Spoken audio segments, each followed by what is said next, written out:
No music on this one. Okay. 1 second. I can still hear the music, but you can't hear the music. Hello. Hello. Welcome. New camera angle. New camera angle. I hope this works. I hope this works.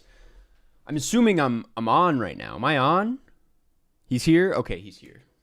Thank God he's here. Am I glitchy? Am I like dropping frames? What's going on? What's going on? There's a lot going on here. There's a lot to talk about right now. Oh, Jesus Christ. Yeah, this is going to be like, this is massive. This is massive. This is a bit of a try. Yeah, you're glitchy as fuck. Oh, no. You hate to hear that. Oh no. Motherfucking OBS. It's a little glitchy. How glitchy are we talking? Oh yeah, it's still doing it. Ugh. God damn it. What's your favorite Kiarostami? We'll get there. We're still easing in. Dropping frames, motherfucker. So okay, a couple things. So let's start off. And delayed. Oh brother. This is why you don't trust OBS. OBS was like, these are your recommended settings, and I was like, are you sure? But let me see if I can fix anything. Guys, so okay, off to a good start. We're streaming. What am I doing? Guys, I got a new computer. It is a Mac Mini. I finally, if you guys didn't know, I don't think I actually talked about this that much. It's black and white for me. What? I don't know if you guys knew this, but I would always stream off of my my MacBook. I was streaming off a laptop this entire time, which did a pretty good job. I will say the MacBook, it's a good machine. It's pretty good at what it does. But for years now, for months, I've been wanting to upgrade and actually get a computer. I've had one before. I used to have an iMac, but it got pretty bad. So I've been in need of an upgrade for a very long time. I finally bit the bullet this week. I got a Mac Mini with the studio display. We'll talk about that in a second. I'll give my honest review of this, what we have going on here. I was like really on the fence about getting a Mac versus a PC. Ultimately went with the Mac. But anyway, I got that. I got a new stand for my webcam so that I could put it here. If we're not fucking with this setup, I can put it over here. But still lagging. God damn it, man. Can you at least hear my audio? But anyway, when I got the new computer, lag. Damn. OBS like changed entirely. Like all these new settings that weren't on the OBS that was on my laptop. And they suggest what settings to go. They do all this. They have all these new like studio modes and all this stuff. And so I had to basically restart everything. I had to figure out my whole stream setup all over again. And clearly it's not ideal. It's not perfect. And I don't have great internet, so I don't know if like that has anything to do with it. But anyway, we don't fuck with the angle. Is that true, or is that just you? So anyway, that's what's going on with the tech in my life. Still figuring it out, but I do really like it so far. What else? I also got this new sweater from my parents. Got me this. They got good taste. I'm not gonna lie. This is and hey, you know what? I don't know if OGs will remember. I was hyping up Abercrombie and Fitch a while ago, and I got clowned on it. Guess where this sweater is from? It's Abercrombie and Fitch. So, not too bad. They have some really good stuff over there. But anyway, so that's where the sweater came from. What else? I'm a little scruffy. I apologize for that.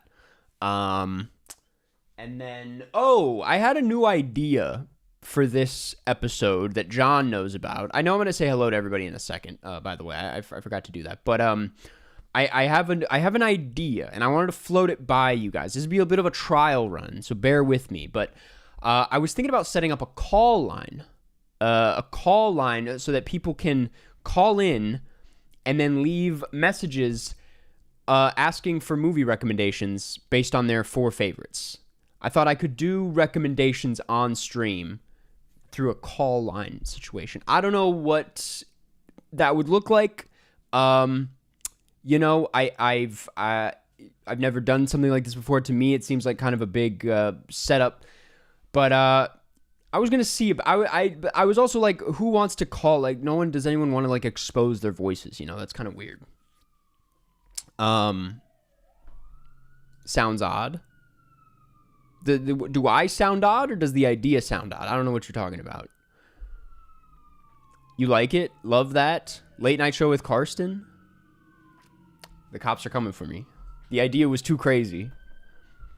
You should give life advice too. See, I considered that. Jeff and I did a few of those episodes on the Carscast, which were always secretly each of our favorite episodes. Like, we always much preferred doing that than talking about movies. It was we got so into it because like Jeff's a little bit older than I am. So like there were two different like perspectives. There was a bit more wisdom on Jeff's side of things. And then I had like I had like my own perspective. And so it was a good time. And we always like teased the idea of doing a full-time advice pod, but we were like, who would do that? Or who would tune into that? So like this could skew into advice, you know, but I was going to start with movie recs. It was a bit daunting to go straight into advice. Okay, but what if someone goes on and says their 4 favorite movies is the Shrek quadology? That's easy. I would just say Puss in Boots. That's simple shit. That's easy, man. Or I think of or I would be like Wicked because she's green, and you clearly have a thing for green characters. Getting my costume for Wicked tonight ready. Oh yeah, so we're going to talk about that for sure. I will also be seeing Wicked Part 2 tonight. I have not seen it yet, so don't expect a review here. I did rewatch the first Wicked this week, and guys, I liked it a lot more than I did the first time. And that is like not what I expected at all. My history with this film is I was not excited for it. I went to see it last year. This is the first one. I went to see it, was really bored and not into it and disappointed and thought it looked like so much uglier than I thought it would look. Like I thought maybe on a theater screen it would pop a bit more, but it actually looked worse. And so I was pretty disappointed by it. And then as like award season went on and it started like taking Dune's awards, it became a villain. And so I really grew to hate that movie. I mean, I never thought it was a straight up bad movie. But I really, it had a sour taste in my mouth for a while. Rewatched it this year or this week in anticipation for the next one. And, dude, maybe it's because my expectations were like so low, but like something clicked. It's a fun time, that movie. It's really like the musical numbers are good. Ariana Grande and Cynthia Erivo are fantastic. Like, it's funny. It's a lot funnier than I remember it being. It's a lot of fun.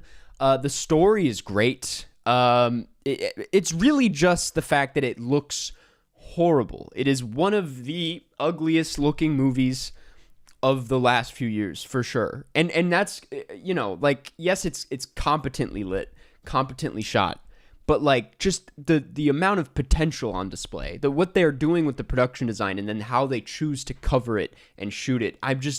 I actually don't understand. Like, is it a VFX thing? Do they need to like muddy it up so that everything kind of blends together and looks real? Like, what? That's the only reason I can think of. And then I haven't seen this new one yet. I heard it's even worse. Like, and this whole time I was like, well, surely they're going to like pick up on like, look at Dune 2, right?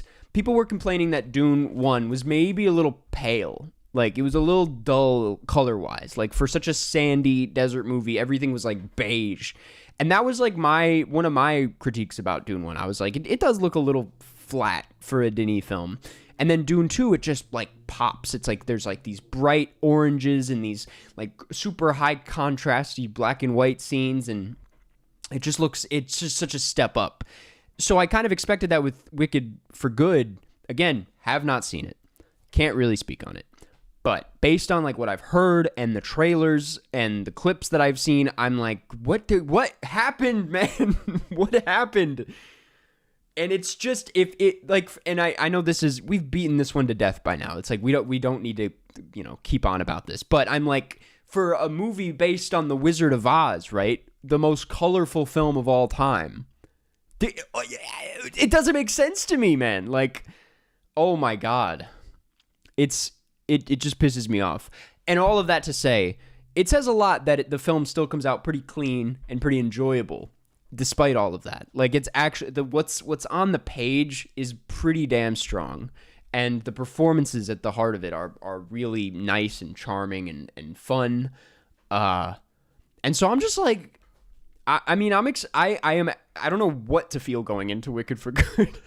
Like, I don't know if I can't tell where my expectations are at, because yes, I enjoyed the first one a lot this week. I was like, oh, this is a fun time.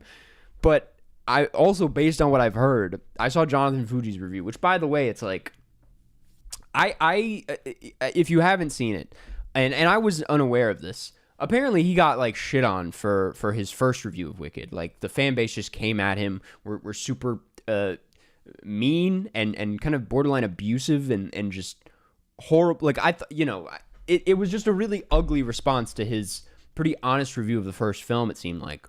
And I had no idea this happened, but it just, this fan base, man, is out of control on top of everything else. I'm like, you're really gonna go that hard for the Target commercial? I don't know. It's okay to say you're excited. I wish I could just straight up say I was excited, man. Like, that's not the problem. I'm okay saying I'm excited about things. I'm excited for a movie that I'm expecting to be disappointed by. And I don't know the last time I felt that. Like, that's a weird, maybe the Super Mario Brothers movie. Like, I was excited to see it, but I was like, I know this is not going to be very good. Yeah, man, it was really uncalled for. I feel, I mean, it's really stupid to me that the way that stan culture has responded to like that review specifically, but just a lot of film criticism these days. It's just it's ugly. Are you getting popcorn? Probably. I'm still, I went to see, I know I put this in my Letterboxd review, but I went to see Peter Hujar's Day last week, which is a 70-minute Ira Sachs film starring Ben Whishaw, which is fantastic, by the way. It's a great film. But I got a popcorn and Milk Duds, and I'm still working through the Milk Duds today. Like, it's a week later. I'm like, don't buy Milk Duds, dog. They're good, but like, you really only need 5. And then you can call it a day. Regular or pink popcorn? Is there pink popcorn? I have the pink, what's that one brand? The Himalayan pink salt or whatever. I have that at home. It's pretty good.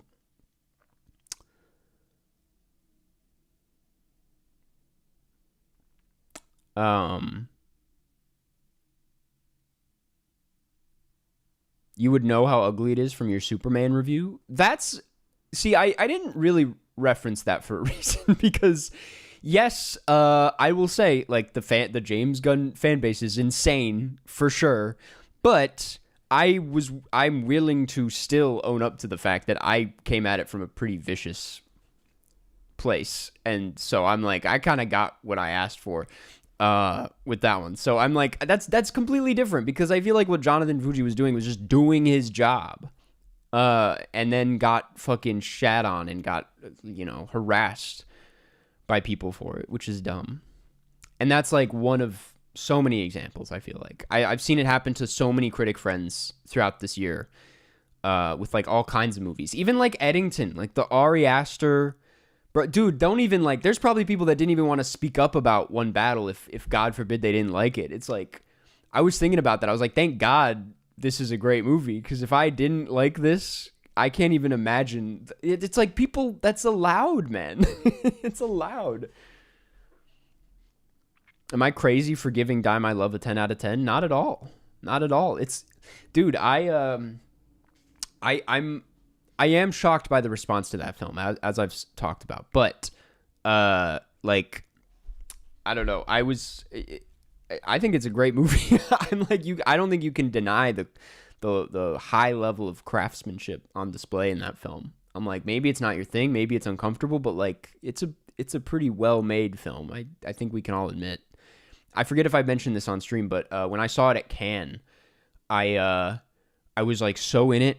I was like just blown away by it.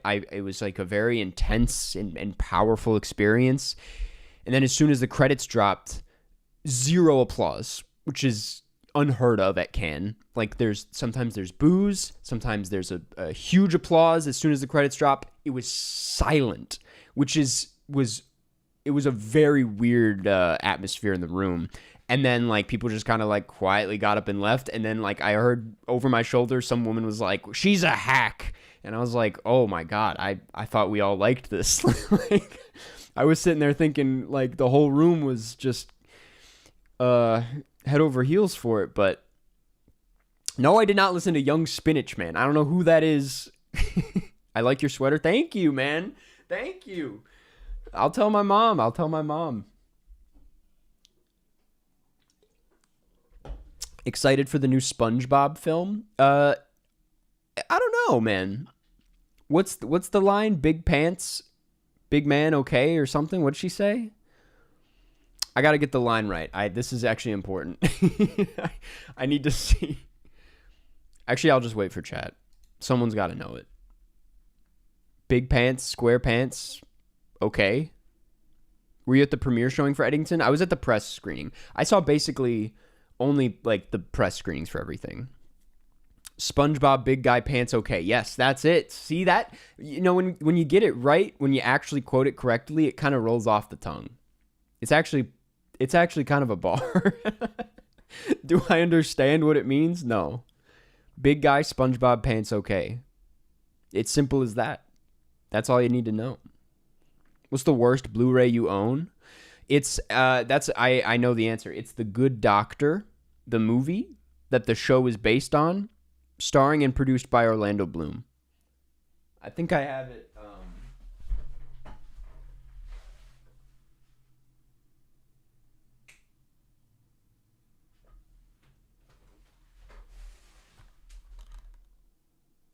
Worst thing I own, for sure. It's a terrible movie.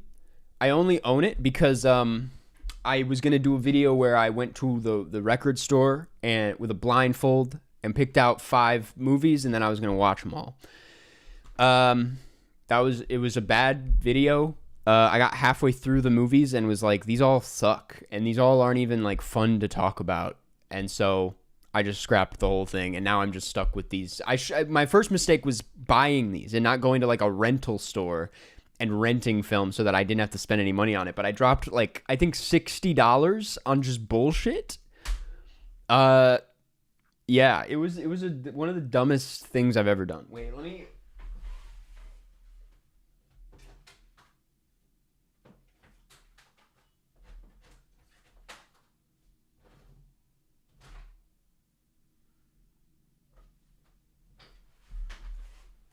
These are the others. We have The Astrologer, which I thought was going to be cool, and then I looked it up, and I looked up the wrong movie, and turns out no one's ever seen this. It had like maybe 20 logs on Letterboxd. A Hilary Swank film, Ordinary Angels, which I think is a, if I'm not mistaken, an Angel Studios release. Nope, never mind. Oh, maybe? I don't know. The Purge, which I still haven't seen, but that was probably the most interesting pick. Live Free or Die Hard. I think this is the 3rd Die Hard movie. I don't remember. And then The Big Red One by Samuel Fuller with Lee Marvin, which was the only one I was genuinely excited for because I was like, okay, well I like Samuel Fuller. I like Lee Marvin. And it was a good movie. But it was like, I was like, what the fuck? This video is going to suck. It is a Christian movie. Yeah, that's what I thought. And I was just like, I don't want to do this. Do you have any criterions? I have a bunch of criterions, yes. Oh, I actually just got a new one, which is rare for me. Oh, it's in the other room. I got Fire Walk with Me finally. What's the least dumb thing you've ever done? Probably start making video essays on YouTube. That's one of the best things I think I've ever done. Because look at where we are. Do a John Waters ranking or video. I would love to do that. I kind of want to hold out because there's like a chance his new film happens, but I don't think it's kind of up in the air last I heard, right? Favorite Irish film? I wish I had a better answer, but like it's Like off the dome, it might be Banshees of Inisherin, which is not a great answer, but did you see the Moana or Devil Wears Prada trailers? I didn't see either of them. I could not care less. All love, but I could not care less. I'll probably end up, it's like, it'll be a How to Train Your Dragon situation. Like, I'll probably end up seeing it for a video, but who even knows, man? I've kind of like stopped doing that bullshit. I'm like, let me just cover. I realized, like, yes, it is my job to cover the latest releases, but I'm also like, let me focus on what's interesting. And some of these, like Freaky Friday this year, although I heard it was good, was just not interesting to me. Are you excited for Stranger Things 5? Admittedly, yes, I am.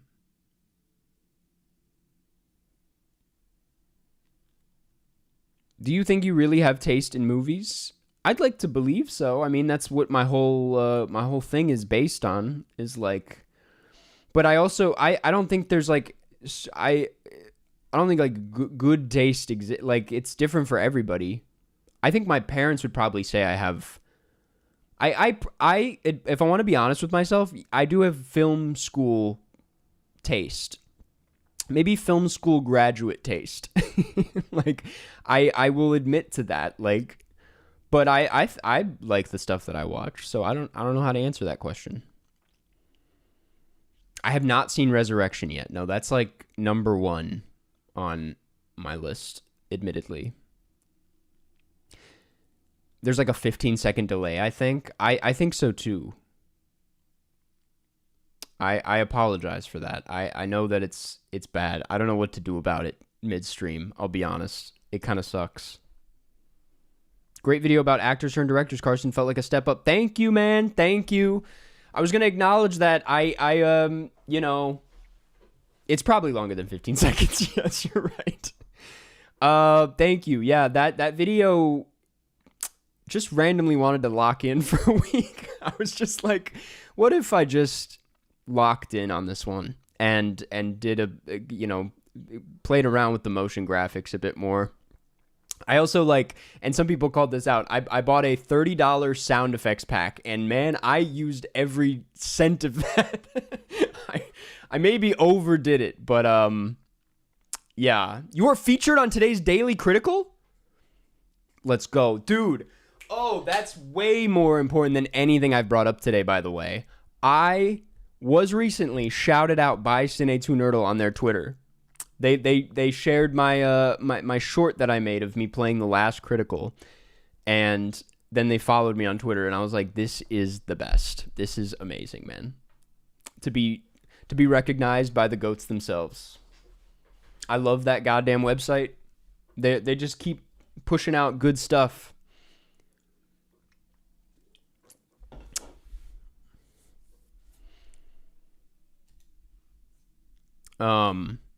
But yeah, I wanted to do to speak a little bit on last week's video. I just wanted to do like one of those return to form video essays that I used to do.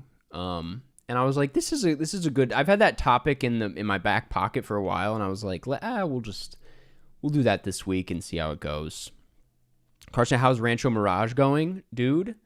So we colored it last week. We're gonna do one last session to tweak some things. Sound is done as of this morning. I actually haven't told the sound guy this yet, but he sent the latest draft this morning, and I was like, well, that's perfect. So yeah, it's pretty much done, and I'm starting to feel really kind of proud of it. Like it feels good to see the final product, and to feel really like thrilled that it's pretty much exactly what I wanted it to be, like on paper. A lot of things got cut, but that's fine. I think it's what I wanted, and so I'm very excited to put it out, honestly. And I don't know when that's gonna be. I don't know what our plan is with it, but I think it's about done. Who's the next director for the ranking? It will be the Coen brothers. Sometime in January. I need to get going on that. The new camera angle is throwing me off. I'm sorry. I'm sorry. We're trying something new today. We're trying something new. The plumber I called never came today. I'm so sorry to hear about that.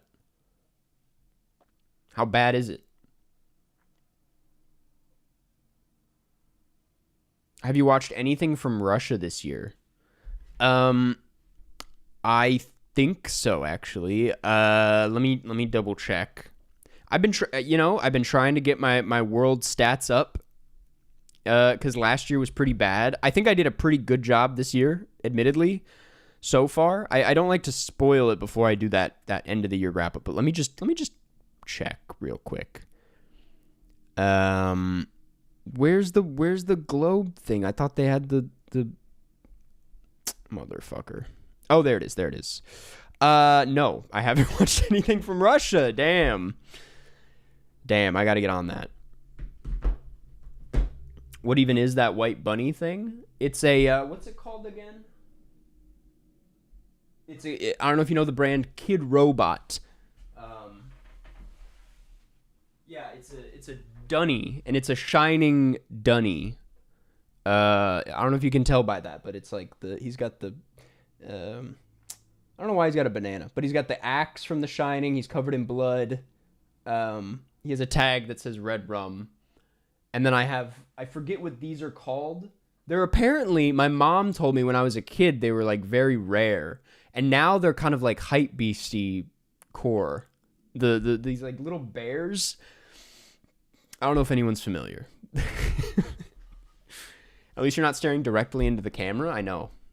That would be kind of weird.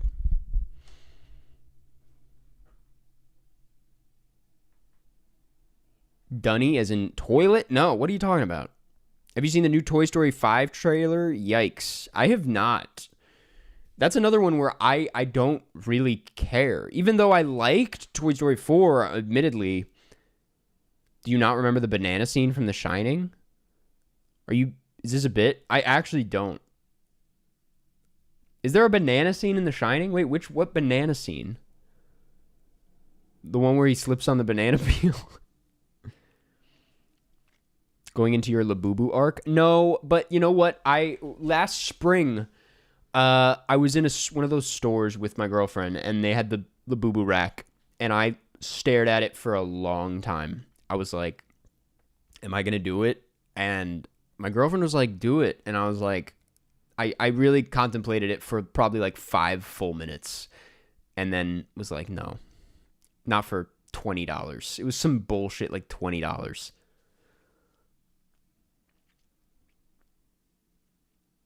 And I think I dodged a bullet there. I would have regretted it, probably. Shout out to the Labubu movie from Sony. It was definitely a joke, right? That Brady Corbet was maybe going to direct that. Please tell me that was a joke. I think I saw someone say that, and I was like, I wouldn't be surprised. But I saw Hamnet yesterday. It didn't click with me as much as expected, but Jessie Buckley deserves the Oscar. I'm really excited, man. I'm really excited. I didn't realize what's his name, Lucas something is the DP, and he did Cold War and Ida and a couple others, and I'm like he's kind of amazing at what he does. So I'm really excited for that alone, and to see Jessie Buckley, because I feel like it's been a while since I've seen Jessie Buckley in something. That was Discussing Fish. Right. I used a camera today. What kind of camera? What are we talking about? Some of those things cost like $80. I know, man. Tell me about it. David, thank you for becoming a cinema freak. Thanks for becoming a member. Welcome to the community. We have a new members exclusive video out, by the way, as of yesterday. It's me talking about my rating system, which is not something I've ever really talked about, but I tried to make it as interesting as possible. So if you're a member, or if you're thinking about becoming a member, that's a good reason to do so. I'm gonna move this. Nope, that's not.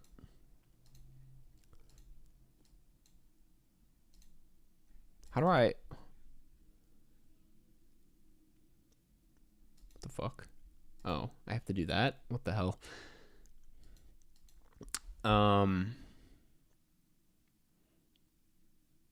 Are you going to expand Rancho Mirage into a feature film like West did with Bottle Rocket?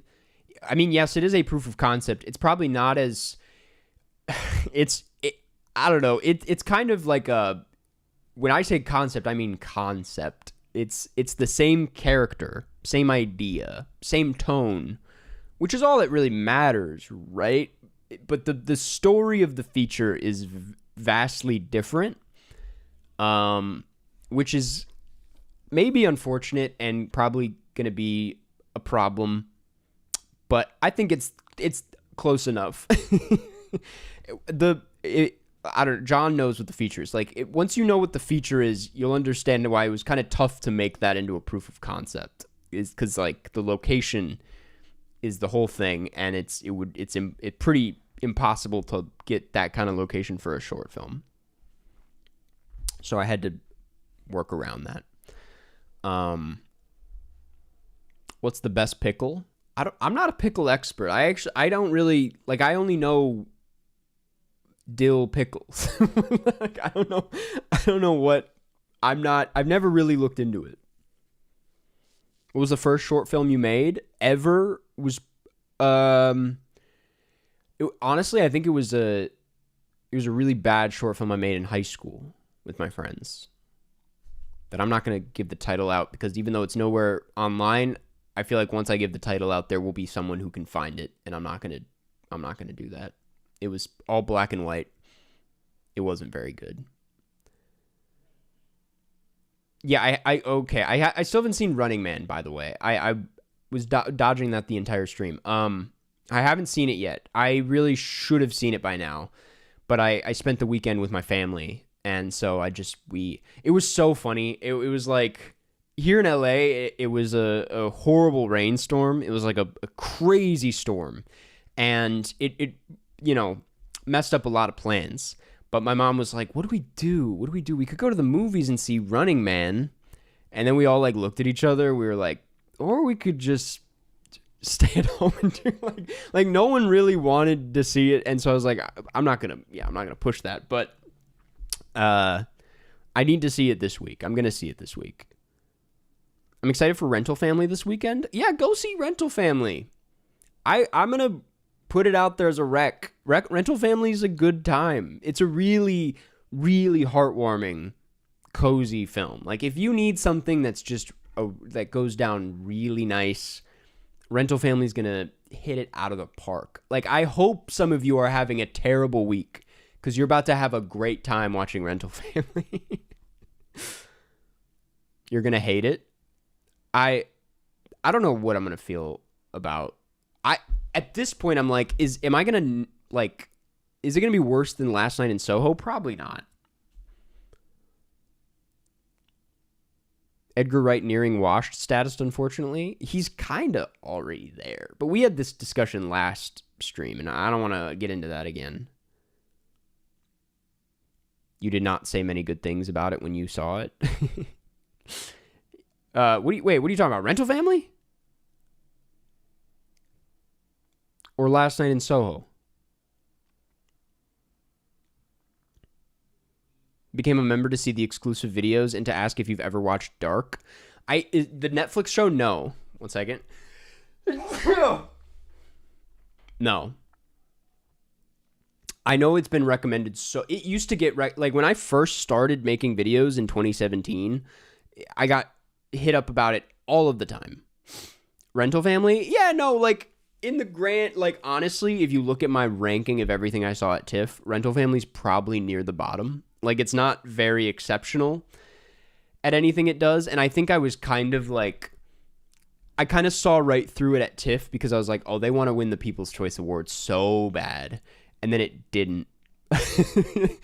Like, it's kind of, it's very crowd pleasy. It's very straightforward, very predictable. That's the biggest issue with it. It's very predictable. But I've kind of come around to it, because I'm like, well, the whole point of it is to kind of be a cozy comfort watch. And the predictability kind of factors into that. So I don't know. It's pretty good at what it does. It's not really my thing. It's not something I'll probably ever watch again. But it's like, it's an easy rec. It's an easy rec for most people. Brendan Fraser, very funny in it, by the way. It's a very funny movie. I think the comedy is really great. The more sentimental stuff, not as crazy about. Have you done today's Sinead Nerdle? No, not yet. I'm going to do it today. About the call-in? What are you talking about the call-in? I have it set up, but I just don't know if I want to... I tested it out with John earlier today. I don't know why I'm nervous about it. There's no reason to be. The way it works is that there's going to be a number, and you call that number, and then I ask you to leave a voice message. And you then leave a message saying your 4 favorites or just what you're looking for in general. And then I'll play that message on stream, and then I'll recommend you a movie. And that sounds fun to me. But then I'm like, is anyone even going to submit? Because if I was, maybe this is just me, but when I'm in that situation, I'm like, well, there's no way I'm putting my voice out there. I was on the radio one time I called in, and it was like, oh my God, it was terrifying. I didn't know how to talk. Also don't know how many TV shows you've watched, but thought a TV show tier list would be cool. Would have wanted to see your favorites and hot takes. That's a great idea. I've never actually considered that. I've seen more TV than I give myself credit for. I have not seen a lot of the hits, but do you have to be in America? That's a good question. I don't know. I should look into that. I'm using Google Voice to run it. I might have to look into it a bit more before putting it out there, because it seems like it could go poorly. From like a phone number tracking, like there's got to be a way that like these big podcasts that do call-ins work. It might just be as simple as this though. Maybe I'm just overthinking it, honestly. Watching Pluribus, I've not seen the latest episode, but I've seen the first 2 episodes, and I'm enjoying it good and fine. I'm not like as hooked on it as I was Breaking Bad, but I also wasn't hooked on Better Call Saul when I first started watching it, which is why I tapped out. And then like a year later, everyone was like, if you're not watching Better Call Saul, you don't know what the fuck you're doing. And so I fear that's going to happen with Pluribus. So I want to be on there early on and not have to catch up like I still have to do with Better Call Saul. Is this going to be a 24/7 hotline? I mean, yes, you can leave a message at any point. And then when it comes time to stream, I'll go through them. I won't maybe do every single one, because that would, depending on how many, that'd be kind of crazy. But Discord just confuses me. Otherwise, I would do that. But do you like Tetris? Dude, I fucking love Tetris. I was like really into it, and I was like addicted in high school. Honestly, it like to a point where it was genuinely a problem, and I was like the Tetris guy in like, it was so embarrassing, man, how into it I was. I played it all day. Like there would be these common areas where everybody's like studying and doing work, and you would look over on my laptop and I'm just playing fucking Tetris, and everyone's like, you should really do the assignment, and I'm like, yeah, 1 second. It's so addicting, and it's one of the greatest video games ever made, for sure. And I had it bad where I was one of the guys where like I would close my eyes when I'd go to sleep and I'd see the blocks, which is like a common thing. People have talked about this, but that happened to me. I think the equivalent now is 8-Ball Pool on my phone. I play that like basically all day. I have an absurd amount of coins in that game. Real Ones played Slope? What the fuck is Slope?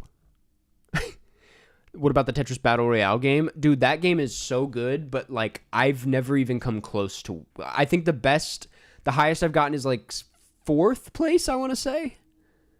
It's so hard. It's insanely hard. I also like... I get confused on like how much defense I'm supposed to be doing. I'm like, am I supposed to be paying attention to anything other than the Tetris? Because that's about as much as I can handle is the actual Tetris. 8-Ball Pool stream with members because I'd wash you. I just need you to know that like if I'm breaking, I'm going to win the game. I'm going to run out on the break. So you better hope that you get to break, because otherwise you're not going to get to fucking play. That's how good I am at 8-Ball Pool on my phone. I'm doing banks. I'm doing defense. I'm calling pockets. Like, you don't know what the fuck you're doing. I do not play, and I'm not talking about, wait, is it mini clip? I'm not talking about the one that you play in text. I'm talking about the app, the 8-Ball Pool app. I run that shit.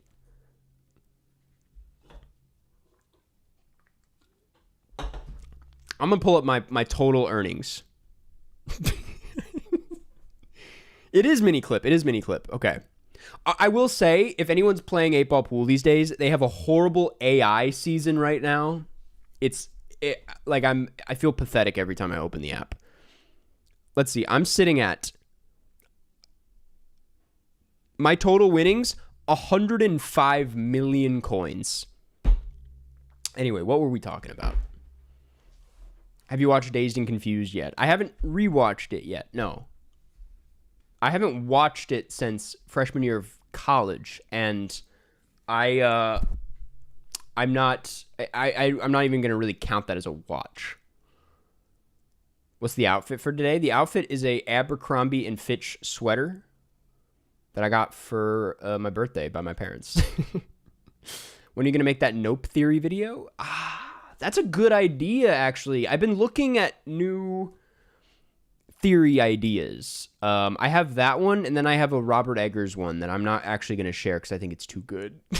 It's not that good, but I'm not going to risk someone stealing it because I think it's a really good idea. Heard of the game Dispatch? It stars Aaron Paul. I have not. I think I knew that he was in a game, but I didn't know what it was called or what it was about. Love the new setup. Thank you. Once we figure out these like glitches, I think we're gonna be doing just fine. What is the best film for someone who is just 20 years old? I mean, Before Sunrise, I think will hit pretty nice. Shithouse, it will hit pretty good. Or Cha Cha Real Smooth. Either Cooper Rife films. Let's see. I guess this is a trial run for the call-in system.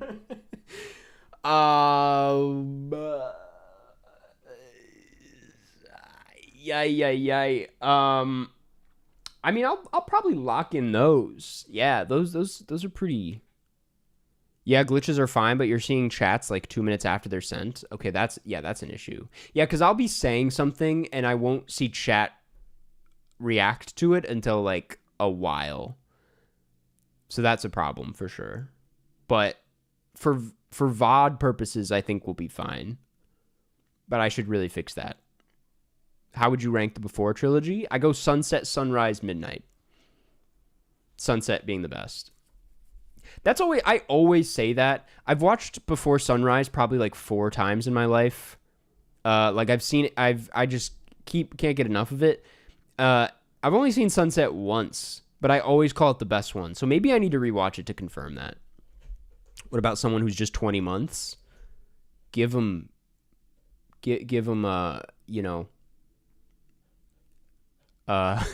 what's the funny? Fuck it, man. Moneyball. I don't know. I couldn't think of a better answer. Chat is so slow. I just got my happiness message in. What were you saying about happiness?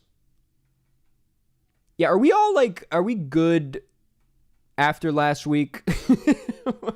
You guys things were weird in chat last week. Like, there was a lot of tension in the air over me enjoying happiness and some chat members really despising it. When I got off stream, I was like, that felt a bit much. I think we need a week to decompress. No one's even brought up Contempt this week. Did anyone watch Contempt? We're gonna talk about it later. I got thoughts on that one for sure. I'd imagine that one would be weirdly more divisive than happiness. Like, not from a really like crazy perspective. Like, it doesn't do anything like that edgy, but it's not the most accessible film, I would argue.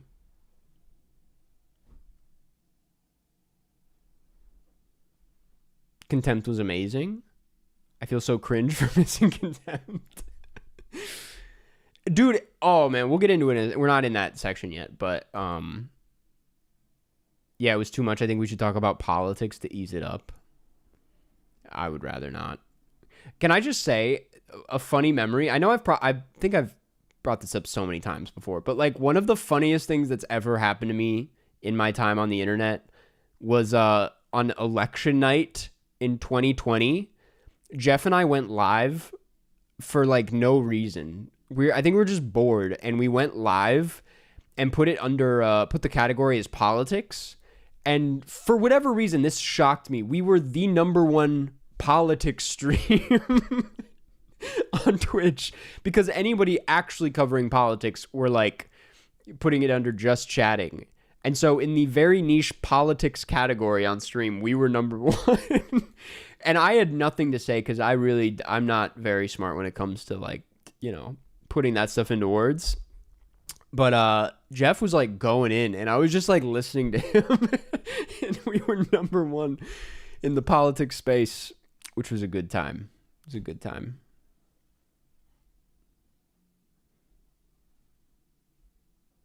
"20-month-old Shawshank." So the 20-month-old joke is just now hitting, is what you're saying? Oh my God. This is crazy. I watched The Secret Agent recently. Really enjoyed it. Pretty crazy film. Unexpectedly hilarious in parts. That and what's it called? Resurrection are like my two number ones. But guys, I got exciting news that I got to flex about for a second. I'm getting sent the Neon box set that they send out. I've been waiting for this moment for years because, and I probably shouldn't say it and jinx it because like it's not here yet. But every time I see people post about that online, like whether it be film critics or fucking film influencers, I'm always like sitting here like, I should get a box set. And now it's happening. So I'm going to finally see The Secret Agent, probably at home. But yeah, I also, on that topic, went to, I saw Surratt again last night. Was invited by Neon. It was a screening of the film, followed by a rave, which I don't know if you've seen Surratt. Weird pairing. I don't think after that film you're necessarily in the mood to dance. It's not like you're ready to boogie after watching that film, but that's what it was. And it was a surprisingly pretty smooth transition. The film ended, everyone was kind of like, "What the fuck was that?" And then about 2 hours later, it was going down, and I was like dancing and enjoying the music, and then I look over and fucking the director of Surratt is just dancing, and I was just like, I'm raving with the Surratt director right now, and that's what it's all about. That's what this has all been about. So that was fun, and I say all that to say that was my second time seeing Surratt, and I will go on record and say it's one of the best movies of the year. I love that movie. It's insane. That was him. Yes, he was. And that was the other part is I don't know how to pronounce his name, but he was the DJ, Tomas. It was very cool. Did you murder the dance floor? I'm not that kind of guy. There were people around me who were tearing it up, and I was like, I'm not. Most I'll do is put on the sunglasses, but I'm not gonna. With this knee? Are you serious? Surratt isn't a family road trip movie. It's a found family. It's a group of people who will call themselves family at the end of the day, and it's a road trip. So, no, it is. It's not exactly what you're expecting. Is Phantom Thread still your favorite PTA movie? No, I think Punch Drunk Love is the best one. I really, having seen it, I've lost count, like 6 times, I think. That's just the best. That knee just cleared a V6, though. Dude, so it did. Yes, I did just clear a V6, finally. But the knee's fine. I think I tore something in my middle finger, which is actually makes climbing a lot harder than if I had like a bad knee. Like the fingers are everything. And so I'm bummed. I've gone to the gym twice since sending that V6, and the V5s have been a challenge. And so I'm kind of like, well, that's just the best timing in the world, isn't it? Can you update your PTA list on Letterboxd? I will.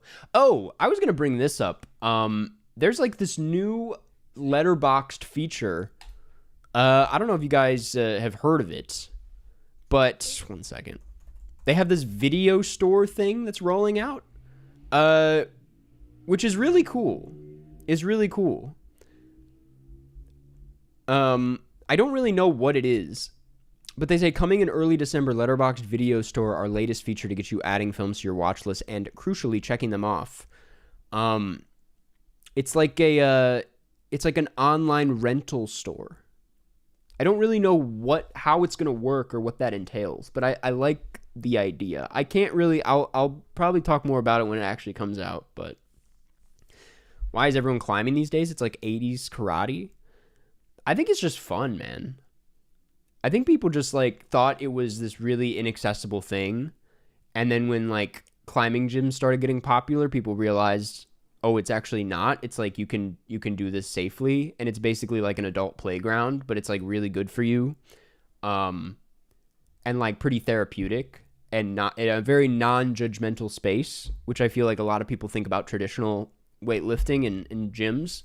Like rock climbing is such a it's a very comfortable way of exercising for a lot of people. And that's at least my take on it. Or that's why I got into it. I actually probably got into it because I used to do parkour and that part of me is long gone. But this kind of like scratches a similar itch that I can easily do these days.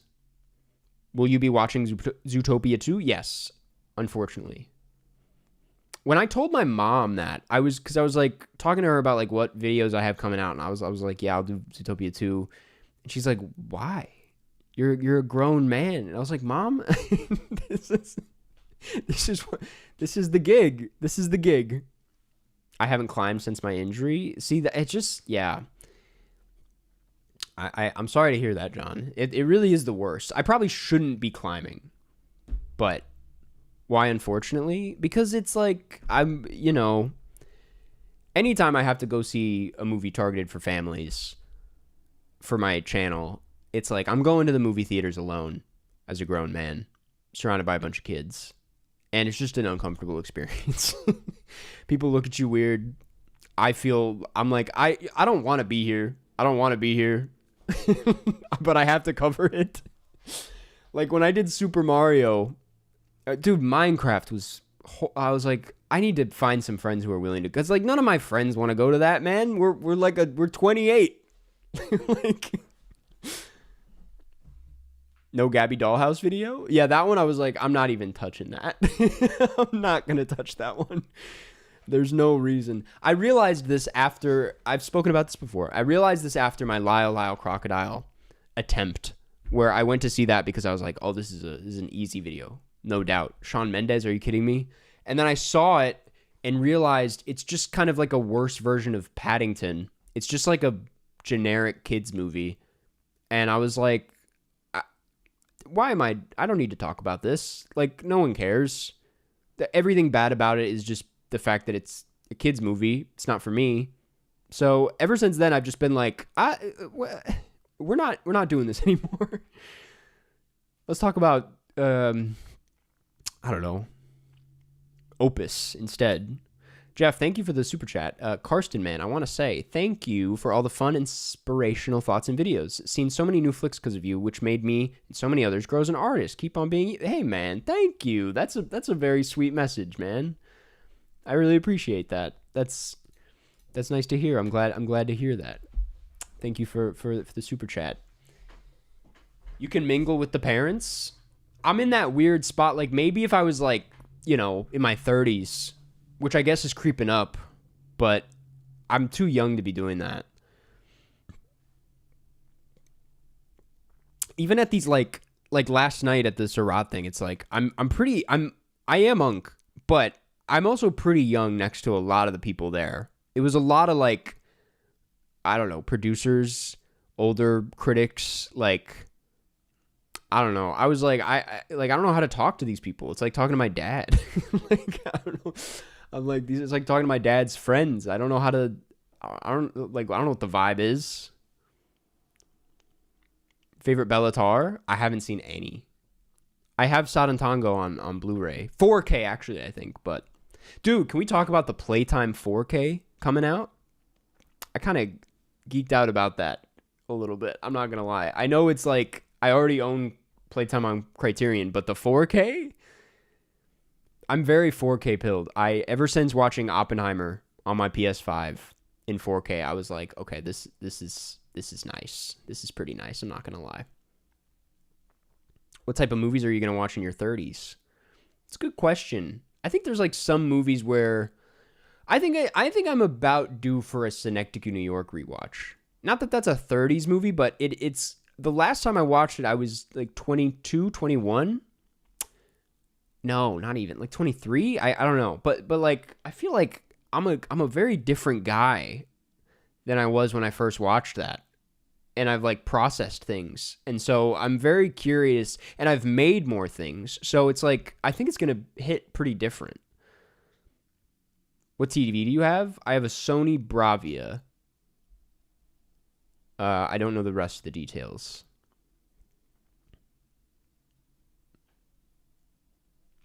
Network Criterion coming out? I know that too. On that note, is there a broadcast news Criterion? Do we know? Is that a thing? Also, at some point today, we're going to do the Modern Classics tier list, by the way. It's not going to take very long. There's not a lot of them. But this was a list suggested by someone last stream and in the Discord. And I think it'll be fun. It'll be movies that I listed off in my Modern Classics video. And we're going to be tier listing them because not all of them are necessarily good. So we'll probably get into that in just a second, honestly. I do not get the broadcast news hype. That's fair, I guess. If it's not your thing, it's not your thing. But I think it's like one of the best. We can call it a rom-com, right? I had a really good time. I mean, Cookie, if you're still in chat, can speak to this. We had a great time watching that. It was also the night that I think Zoran Mamdani won the primary. And so someone like dug up an old tweet of his where he was like, just watch broadcast news. Fantastic movie. And I was like, I know that's right. We're going to put that on tonight. It's really good. Are you excited for Dune 3? Of course. No one's asked me about the Marty Supreme rollout, which surprises me. But I have thoughts on it. I think it's good. I think it's interesting. I haven't seen the blimp, although I know it's in LA. But, yeah, good for him. Love what he's doing, whatever the fuck he's doing. Do you think Babylon is a modern classic? Probably, honestly. Like, give it some time. It's not in this list. I don't know if I would put it in this list. There's a few that I missed out on. I should have put Sinners in there. The list came out before One Battle came out, which is a shoo-in. What else did I miss? There was a few others. Oh, The Substance belongs in there for sure.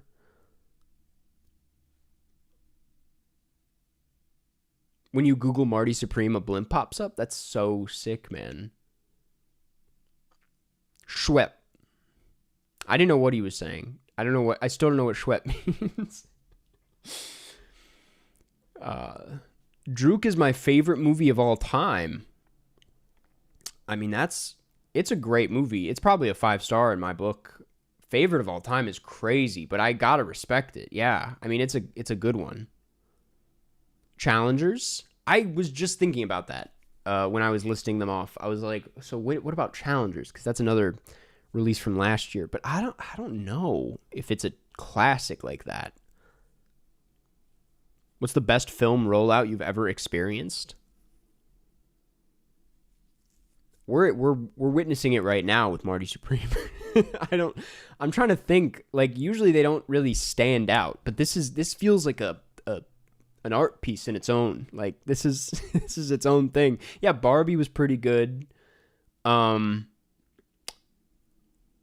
I don't know. I liked what Knives Out was doing a couple years ago with Glass Onion. They were sending people like puzzle boxes. I don't know if that really counts. Remember the Memoria rollout? Is it still happening technically? Is Memoria available digitally? Like, did they ever end that? I know people were mad about it, but I thought it was kind of fun. I also am like that. It kind of forced you to. I'm like, that's really a movie that should be watched in a theater. So if you're gonna do it, just push it as long as you can. Longlegs was good. The Simpsons movie, that was a fantastic rollout. Yes, that was a good rollout.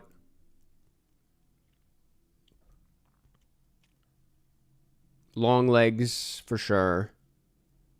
Challengers is a classic for me, though. I saw it 9 times in theaters. The addiction was real. Yeah. Yeah. It really is like, I mean, I guess we could call it like, I don't know if it has, because I put Call Me By Your Name in there, and I was like, I don't know if like Challengers surpassed Call Me By Your Name as far as like cultural relevance or like the dent it made. But like, maybe I'm wrong. Maybe it did. Like, if Call Me By Your Name was what put Timmy on the map, I know Josh O'Connor's been doing it for a while, but like Challengers kind of made him a thing.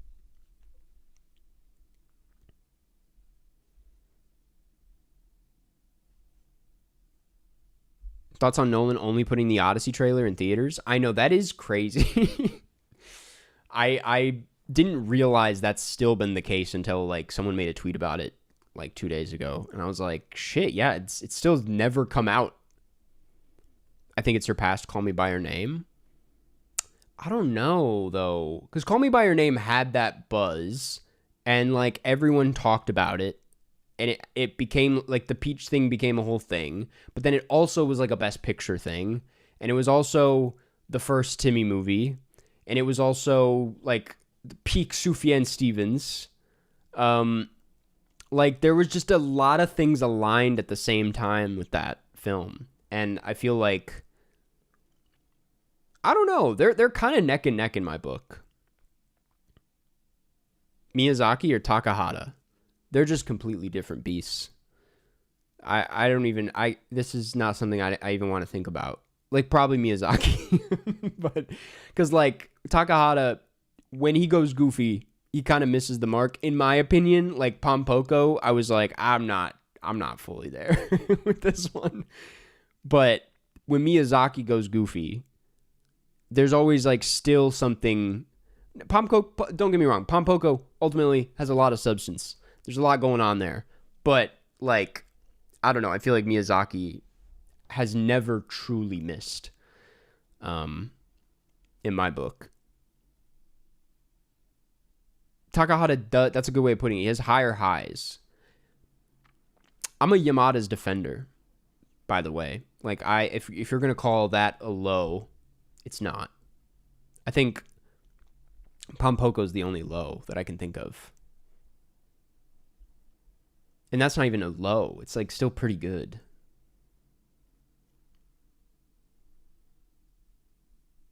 I watched Fantastic Mr. Fox and Full Metal Jacket with my grandpa. Dude, that's crazy. It's a crazy double feature. I watched that's funny enough. Like I consider both of those Thanksgiving movies weirdly. Like I don't know why Full Metal Jacket is a Thanksgiving movie. Maybe it's just because I watched it with Thanksgiving with my like cousins a few years ago, and that's like it's one of those strongest movie watching memories in my mind because we were all like so locked in a way I've never seen my cousins locked in before. And then like, yeah, it was a very intense experience watching that with my family. And that doesn't really make it a Thanksgiving movie, but like the fact that we watched it on Thanksgiving, I'm kind of like, I have to put it in there. Can you do a favorite DVDs video? I guess. I mean, I don't really like have strong feelings about them. That's the thing. I'm like, they're just favorite movies at that point. Like, am I rating like the double features or double features, the special features, the quality, the packaging? I don't know. I'm like, I don't think that much about them. What's behind those doors? This one is the bathroom. That one is the hallway to the rest of the apartment. It is kind of Door City, though, isn't it? It makes for some good gags. I remember in one of my videos, it was April Fool's, and I was recording, and then another me popped out of the door, which was a bit I thought was hilarious, but did not get nearly enough love in the comment section. Who was the defining director of the 2010s? I might say David Fincher. I might say it was David Fincher. Not just because of The Social Network, but like, I feel like his style became the thing to do that decade. Like it was the bar for a lot of people. You could make the argument that was Denis Villeneuve too, but I don't think that really caught on until late 2010s, early 2020s. Nolan, I think he's up there too, I guess, but I really think David Fincher was even if he wasn't talked about like that, like subconsciously every film was kind of like trying to be the Fincher movie.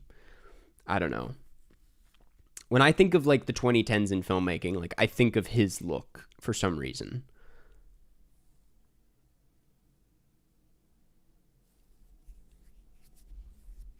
Iñárritu, yes, should have been, but he didn't make like as big of a dent. Wes for the 2010s. I mean, honestly, like Wes kind of had his biggest run in the 2010s. Did he? Like his most iconic ones that I think people tend to reference when they parody him came out in the 2010s, like Grand Budapest and Moonrise Kingdom. But he's honestly kind of the same as Iñárritu. It's like his output wasn't as frequent, I guess. Ari Aster's the one for the 2020s, or he's in the running. He just like he was a little early with Hereditary and Midsommar in 2018 and 2019, but that kind of bled into what you see in the 2020s, and now he's like on a new wavelength and just trying to like solidify that. So it's like I don't know. I would say Ari Aster's up there.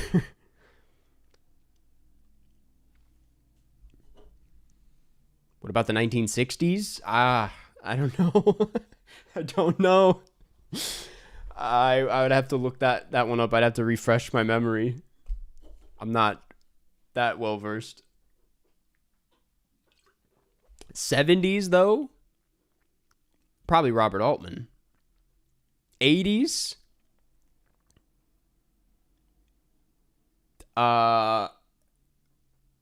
Would Spielberg be a stretch for the 80s? I'm trying to remember. 90s? Would Tarantino be a stretch? 2000? No, Tarantino would be more 2010. No, I don't know.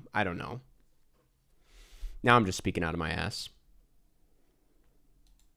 Altman, undeniably the 70s, though. Hitchcock, probably the 50s, yes. Spielberg for the 80s. Okay, we're on the same page with these. Okay, maybe I was onto something with these answers. Vin Vendors, no. No. A little bit of Jimmy Stewart came out just then. Okay, I think we should probably get into the modern classics. I'll be honest. I think we're at that point. Okay, let's see here what we have here.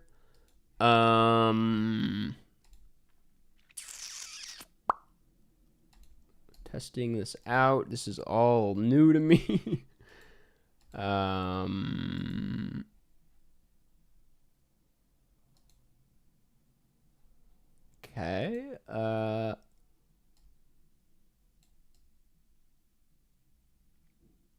Okay, I think this should work.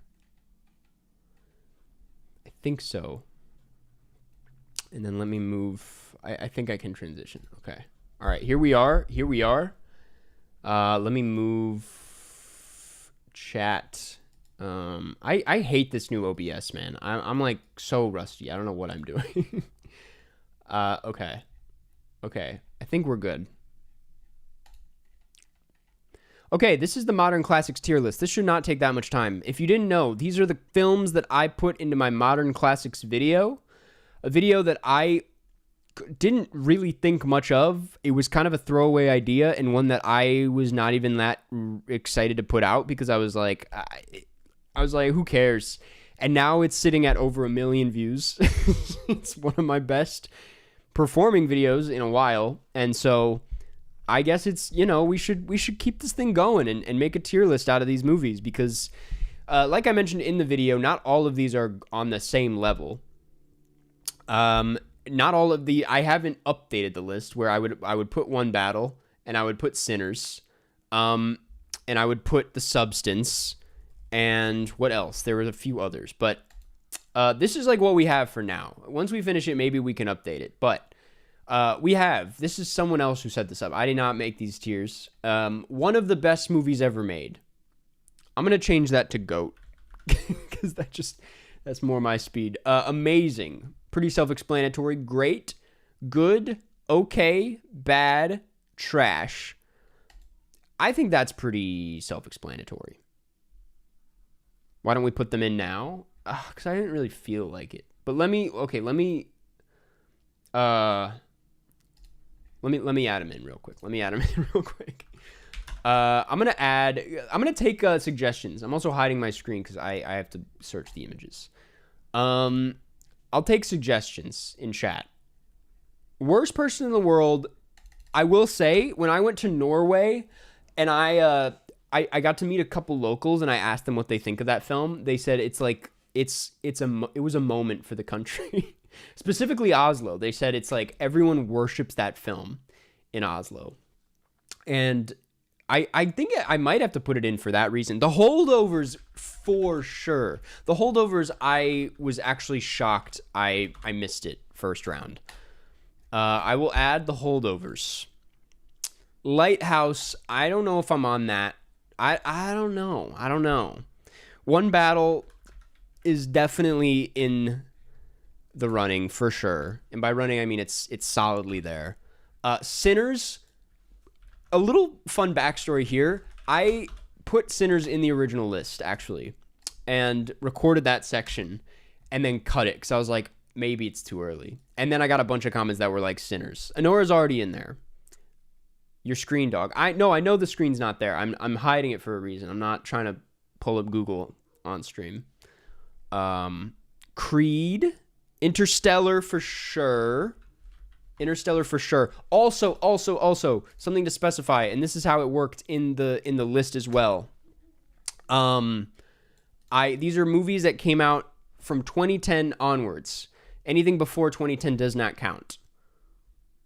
Oh, you do see it. You do see it. I forgot. I forgot that I had to transition. Well, you see the screen. What else? The Brutalist? I don't think The Brutalist is up there quite yet. Baby Driver? I could see it. A lot of Edgar Wright's classics are kind of pre...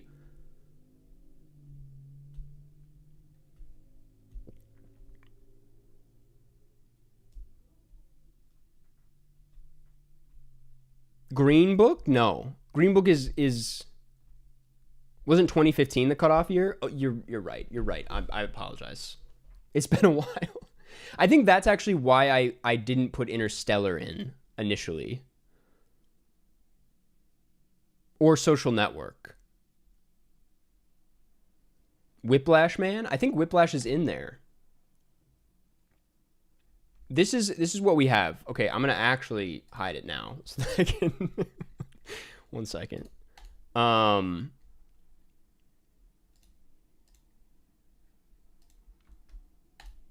I've added so far Holdovers, One Battle, Sinners. I'm not gonna put in Interstellar because it's 2014. What the fuck? What is going on? Okay, they're in. Grand Budapest? That counts, right? Because that's 2015.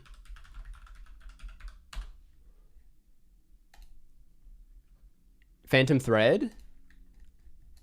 I see that. I see that.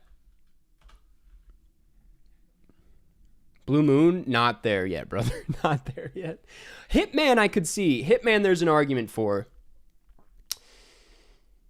I'm pretty picky with these picks, man. Arrival. Is Arrival in there? I thought Arrival was already in there. Yeah. Arrival for sure. Perfect Days is kind of an instant like film school classic. I don't know if it's a film. It's probably a classic. Yeah, I think Perfect Days is a classic. Like it will continue to be a thing for a while. It kind of made it was a little bit of a quiet release, but really caught on and is only like becoming a bigger deal. Paddington 2 is kind of up there, yeah. Zone of Interest is already in there. Call Me by Your Name's already in there. Lady Bird. Did I put Lady Bird in here? Did I put Little Women in here? Did I put any Greta Gerwig? I don't know if I would call Barbie a classic. I know that no one brought this up. I'm just like talking to myself. I saw the TV Glow. Kind of, yes. Honestly. Scott Pilgrim. When did Scott Pilgrim come out, though?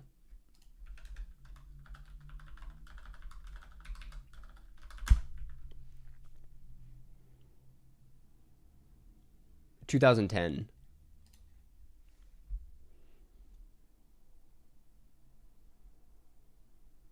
Saltburn, I thought about Saltburn. I also was like, is it a classic or was it like a flavor of the week situation? You know what I mean? Like, was it just kind of like, but I don't know. I think you can't really deny Emerald Fennell's impact. This new film is going to be a thing. She just keeps making moments. Like, she keeps making the thing to talk about, which even if it like falls short, I gotta respect it. Puss in Boots? No, man. I like Puss in Boots, but I don't know if it's a full classic. I that's what Spider-Verse is here for. Spider-Verse is representative of that, new style of animation.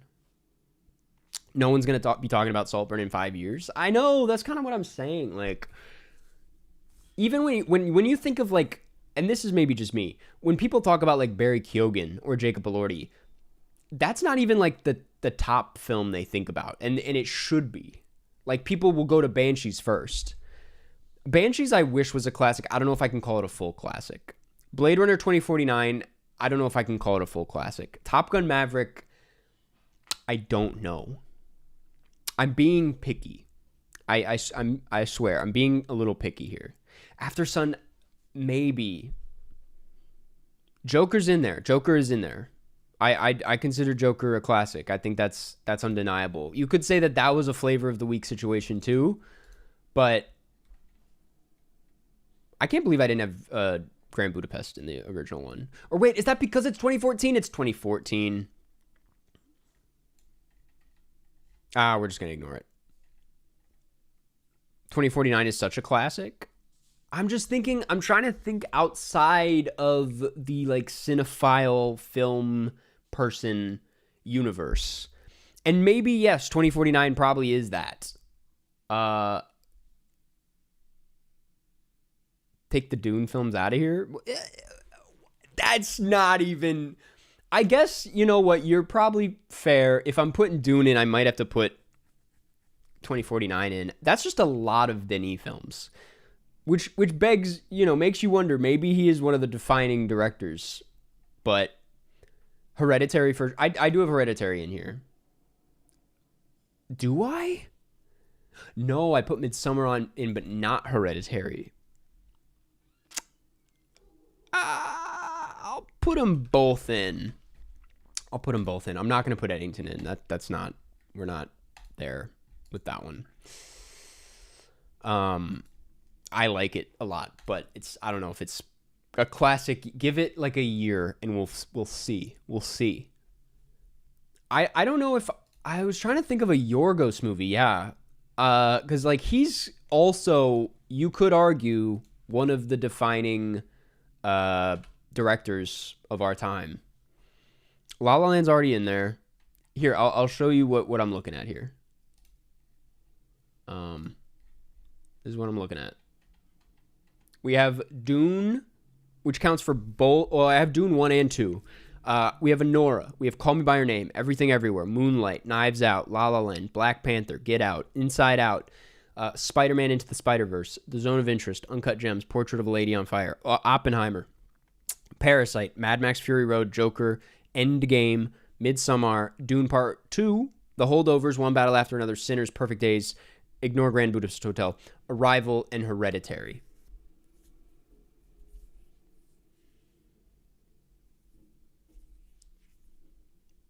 I know it has to go, man. I know it has to go. They don't make it easy to like get rid of them. So I'm just keeping it in here, but we have to ignore it.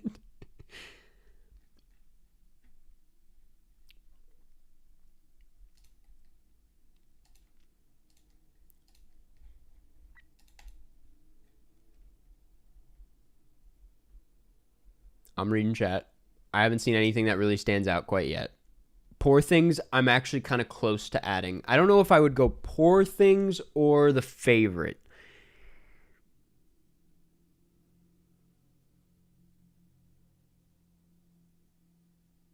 Megalopolis, deep down I want to put it in there, but Isle of Dogs, what planet are you on? What are you talking about? Yeah, 2014 is the cutoff. I've confused everybody by putting in Grand Budapest, but First Reformed in my book for sure. I don't know if it's a worldwide classic. Babe, Pig in the City, just we need rules, man. We need rules. Climax, I wish. Oh, I think Once Upon a Time in Hollywood is a good point. Yes, Once Upon a Time in Hollywood. I'll be adding that. I think that's going to go down as one of the defining films of Tarantino's career, at least. The Handmaiden, I've been staring at. Don't think I've been ignoring that one. I'm kind of considering that. Birdman, for a few reasons, is also not a bad idea. Birdman's not a terrible idea. It did a lot. It is the Iñárritu movie. It was like one of the first to do that like one shot thing. Its visual style was basically copied and replicated over and over again for years. Tron Legacy? No. What are you talking about? Paddington 2, I'm on the fence with that one too. That's like kind of, The Nice Guys, no. Not even close. I might put in Birdman over The Revenant. The Revenant's biggest, like, what people remember it for, a lot of people at least, is it gave Leo his Oscar. But it's not maybe like, if it weren't for that, I don't think it would be as, like, remembered. A Star is Born, I wish, but no. Fableman's, I wish, but no. Minari, no. A Hidden Life, no. Let me just clarify some things. We're not just talking about great movies. You guys have listed some of the best movies of the last few years, for sure. And I'm on board with that. This is not that. This is movies that are modern classics. And Birdman is a modern classic. I think we got to cut this off at some point and actually start the damn tier list. We're just going to go on forever doing this. Oh, and The Substance, right, The Substance. I'm gonna cut it off here because listen, there's a lot, but like The Substance doesn't have a good poster. Just saying. Barbie, Challengers, Decision to Leave. No, we're not. We're gonna do The Handmaiden before Decision to Leave. Coco. When did Coco come out? 2016? Lego Movie? Lego Movie actually hasn't really made the, the cultural dent I thought it would make. Though it is one of my favorite animated films of all time. We're gonna, dude, not the Batman. I'm sorry, not the Batman. We're gonna start the tier list. This is getting out of control. This is my list ultimately, and we have The Substance, Birdman. Was that Once Upon a Time in Hollywood? Hereditary. Okay, we're gonna get into it. All right, so this is the Modern Classics tier list. We're gonna start off with Dune Part 1. Which is great. It's not, maybe like before Dune Part 2, I would have put it in amazing. It is really good, but I think it has a few, it falls short in a number of ways that I didn't even realize it did until I saw Dune Part 2, which does a lot more with the material, in my opinion. I'm not going to hear it. I'm putting it in great. Anora. I personally love Anora. Flowed, thank you for the super chat. I don't know if I pronounced that right. Brother Birdman is also 2014. Oh, you're so right. You're so right. I'm so sorry you had to send a super chat to let me know. I can't believe I missed that in the chat. Oh my god. There's a lot going. It's hard to stream, man. It's a hard gig. I can't be reading everything. That's hilarious. Okay, good to know. I will ignore Birdman. Anora is one of my favorite Sean Baker movies. It's the Sean Baker movie. It's not my favorite. I like Red Rocket more, but I will go as far to say it's amazing. There's like one bad thing about Anora, and it's the fact that one sequence of them looking for him and like going to every restaurant and store and like showing the phone, that goes on for a bit long. A bit too long. It's not entirely necessary, but the film itself, I think, is just one of those like perfect classics. It's amazing. Call Me by Your Name. It's been so long. I'm aware that I gave it 5 stars on Letterboxd. But I do know that like before that, I was not as hot on it because it was like kind of uncomfortable, the power dynamics and like I didn't really but then on the rewatch I was like, oh no, that's like part of it. That's a big part of what this film is about. It's certainly not bad. I think there's a lot to love about Call Me by Your Name. I'm gonna put it in good for now because that's like a safe place for me. Everything Everywhere All at Once. It's okay. Moonlight is one of my favorite films. I've glazed this film quite a bit. I think it's one of... I think, as far as I know, it's the best picture winner that we've had in the last like decade or century. It was the best of the century. I love Moonlight. It's an incredibly inspiring film. It got me to fall in love with film. I mean, that's a goat. That's a goat easily. Knives Out. Knives Out. It's interesting. Like I think I've kind of like mellowed out on it throughout the years, but that first Knives Out is pretty undeniable. I think we can all agree. Film Twitter has gotten to Karsten. No, I think I just like it's not really my thing. I think I've talked about Everything Everywhere so much, man. And like I think it's a really well directed and well acted and phenomenally edited film. Really inventive and also very inspiring, I gotta say. I am just not really that into the script or the way it goes about its concept. I think it's a little clunky, and I felt like frustratingly unmoved by it both times I've seen it. I'm like, everyone talks about like how much it like breaks them and how like emotionally devastated they feel by it. And I'm like, I just don't, and like maybe that's just me, like it's just personal experience, but I'm just like, I don't see as much of the appeal there. I also found like some of its like humor a little annoying, but like I like Everything Everywhere All at Once. I'm not an Everything Everywhere hater, but I think it's just not really my cup of tea ultimately. I think the script is would benefit from a bit of a tightening up. I don't know. Knives Out is probably, I don't know. I'm between good and great. I'll be picky. I'll put it in good. It's a high good. La La Land is pretty phenomenal. La La Land,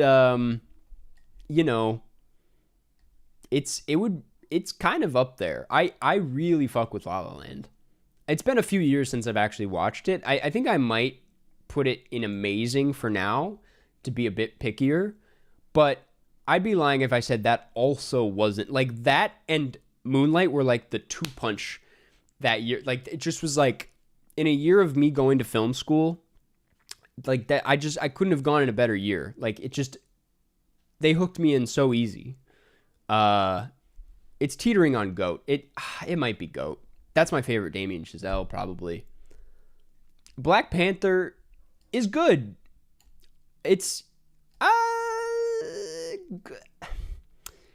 I remember, I will say the thing about Black Panther, I would have probably like many years ago said just okay. But like I rewatched it 2 years ago or something for Wakanda Forever and was like pleasantly surprised because I was like, I was very sour on Marvel. Wasn't really like going in with high expectations. And then I rewatched it and I was like, yeah, it's pretty good. It's a pretty gripping story. Michael B. Jordan's amazing in it. Chadwick Boseman's amazing in it. Very cool score. Like the CGI kind of hideous. It's like the cinematography is pretty awful. I kind of honestly, when it comes down to it, it's got like the same. It's like neck and neck with Wicked for me. It's got the same flaws, but it succeeds at the same thing. Like I don't know. I think it's pretty good. Get Out. Get Out's amazing. I leave it short of GOAT because I think Jordan Peele hits GOAT with Nope. And I think Get Out is also ultimately, and people don't talk about this that much, it's ultimately, and this also has something to do with, the budgetary constraints. It's a first feature. It's a debut feature. And it feels like there's ideas there that are incredibly strong, incredibly well developed, but he hasn't like reached his full potential yet. And so I'm leaving it in amazing because it is an amazing debut feature, all that said. But yeah, Inside Out is,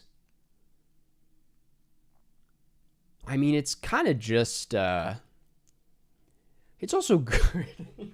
It's not, I'm trying to remember if I liked it more than Inside Out 2. On like in my head, I can't go any lower than good. But I'm like, it's not like my favorite Pixar movie, you have to understand. But it's also like, first of all, it's undeniably a classic. It's solidly in this list. I've said this many times, like, I'm not a fan of when Pixar, like, spoon feeds me its meaning, which is like, you could argue, well, these movies are for kids, and not just for kids, they're for everyone. And so it's like, it's doing the rare thing of giving kids, like, something of substance. But I also think, like, the classics didn't do that.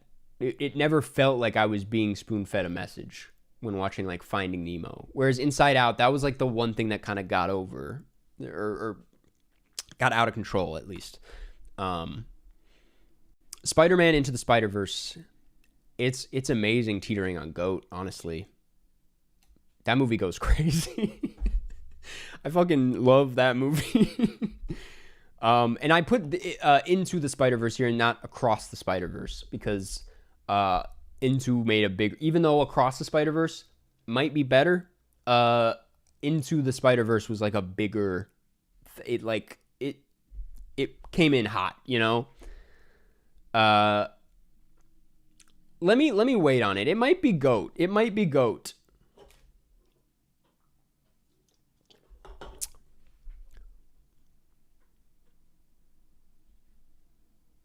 Yeah, everything everywhere below like Inside Out and Black Panther feels wrong because it's probably like better filmmaking. I might bump it up to good, honestly.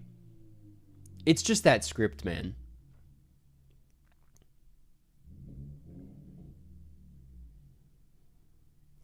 Zone of Interest. Amazing. I leave it out of GOAT because I haven't rewatched it since I first saw it. Um, a lot of my thoughts on Zone of Interest are based on like just the scar that it's left in my brain as a just a really one of the most, I guess, disturbing films of the last few years. One of the most relevant. I mean, just kind of so quietly and so simply captured a really ugly side of humanity and like a very kind of an idea that we're still kind of experiencing. I mean, it might be GOAT, but like I probably need to rewatch it before I bump it all the way up there. Yeah, it's pretty insane. Uncut Gems. Oh man. That's a good ass movie. I don't even know if I want to expand on that one. It's probably GOAT. I mean, I think about Uncut Gems all of the time. GOAT might be extreme, but dude, that's a special one in my heart. I don't know. Portrait of a Lady on Fire also also might be GOAT, man. Like dude, 2019 is just, it's so undefeated. It's crazy, man. I also think of Portrait of a Lady on Fire as one of those like special films that's just like I can't even like really like seeing it next to the rest of these. I'm like, well, it's on a different wavelength entirely. It feels like it's operating in a more spiritual realm that I'm not typically used to being in with film. It's yeah, man, that's a crazy movie. It's so good. Oppenheimer is amazing. It's probably GOAT. I've thought about it a lot. I mean, it's kind of gone through the same process Uncut Gems went through, where when I first saw it, I was like, that was great. That was amazing. I'm a bit overwhelmed. But then with time and with more rewatches, I've just been like, oh, this is much better than I thought it was. I like Oppenheimer because it's just like, again, kind of similar to Zone of Interest, weirdly. If 2019 had, if we had another 2019, it was 2023, which was a pretty damn good year. Oppenheimer's not bad. Middenheimer? What are we even saying right now? Oppenheimer's extremely boring. What has this community turned into? This is not who we are. That's our mod, man. Oh my god, I'm not even gonna have this conversation. Parasite's a GOAT, and we've talked about it so much. And I feel like I say that every time I bring up Parasite. Like every time it comes up, I'm like, well, I've talked about this too much. Which begs the question, when have I talked about it? But it's one of those that's just, it's almost like so good and so obviously good that like to put it into words feels like, I don't know, like, why are we even doing this? Mad Max Fury Road, also GOAT, quite frankly. Wildy Gamer, thank you for the super chat. If you don't watch Happy Gilmore 2, I'm unsubscribing. Okay, I need to speak on this for a second. I have not seen it yet, but I'm planning to. I was at dinner with my parents this last weekend, and it came up. I don't know why. Oh, well, first of all, what were we talking about? I brought up Jay Kelly, and I brought up how like Adam Sandler's really good in it, and then my mom was like, "Well, we know you're like a huge Adam Sandler fan," and then I had to like, I was like, "Well, hold up,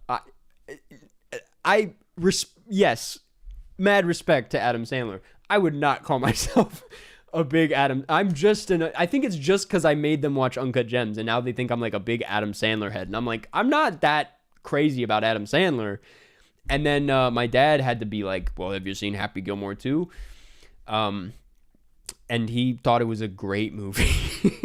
And I have not seen it, right? Like I can't argue against it, but my dad was like, no, it's actually a pretty good movie. And I was like, I don't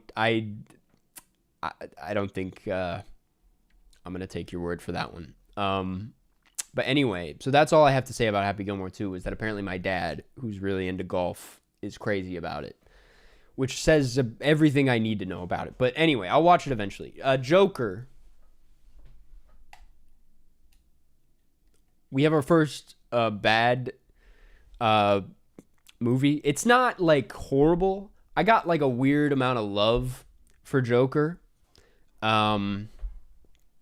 Like I think it's kind of funny, and I think it looks nice, and you know, it is what it is. It made an impact. We want to talk about a bad script, though. I mean, that is a movie that like is so solidly pre-pandemic slop. Like I don't know why like society as a whole was in such a specific place of fear and pent up anger, and like there was something about Joker that just really hit at the right time. But now that like the fog has cleared a bit, looking back at it, the film said absolutely nothing. And was Joaquin Phoenix was good, but the fact that at the time I was calling it one of his best performances is kind of crazy. It's a good performance, don't get me wrong. Joaquin Phoenix is always great. It's like a little, it's a little silly, this movie.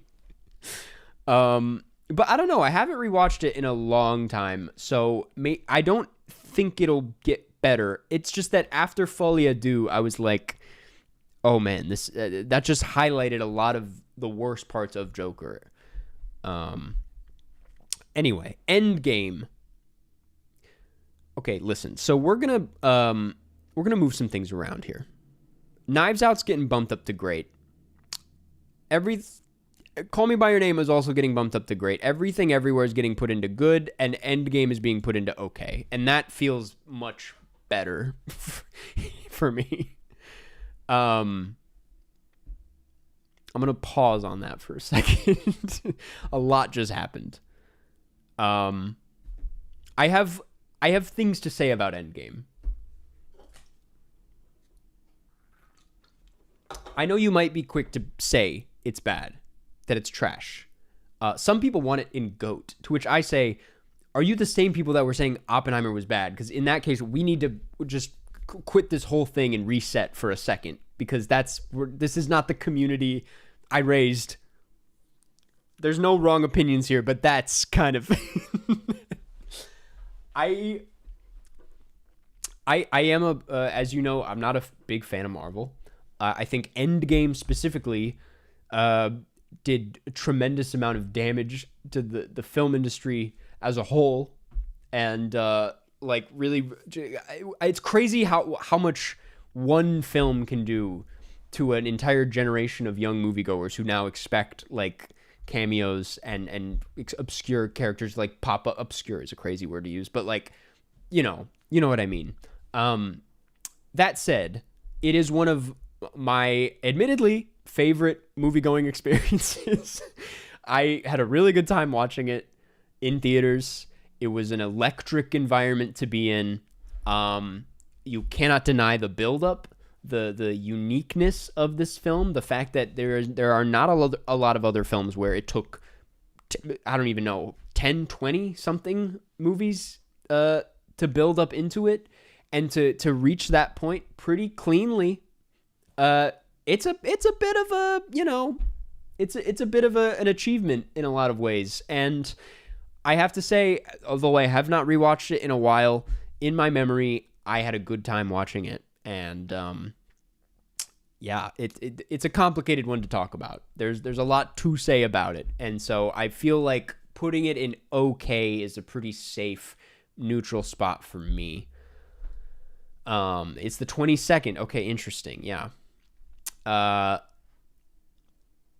It's not a clear good or bad film, which makes it very interesting, honestly. But Midsommar is great. I liked it a lot. I said this last stream. I haven't rewatched any Ari Aster film besides Eddington. So I haven't rewatched Midsommar. In my mind, it's pretty great, but I do remember it feeling a bit tedious at parts. Like, it certainly has its flaws. It's been a long time with Midsommar, so I really I'm a little foggy on it. But for its impact, for how good it looked and sounded, it's pretty phenomenal. It's teetering on amazing, but having not seen it in a very long time, I can't really see myself putting it up there. Dune Part 2.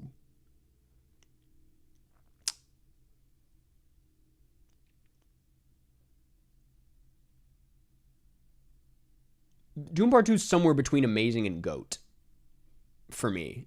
I mean, it might be GOAT, but GOAT is truly reserved for the special ones.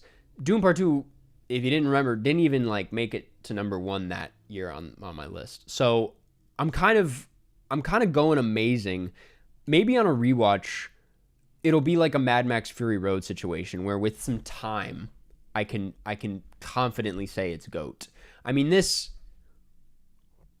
I don't know, man. I don't know. I'm going to leave it there for now. The Holdovers is also amazing. The Holdovers is an amazing film. Putting it next to Dune Part 2, now that feels a little wrong. It makes me want to bump up Dune Part 2, but I think it's a little soon. The Holdovers, dude, look at 2023 real quick. Let's just sit back and respect the 2023 lineup.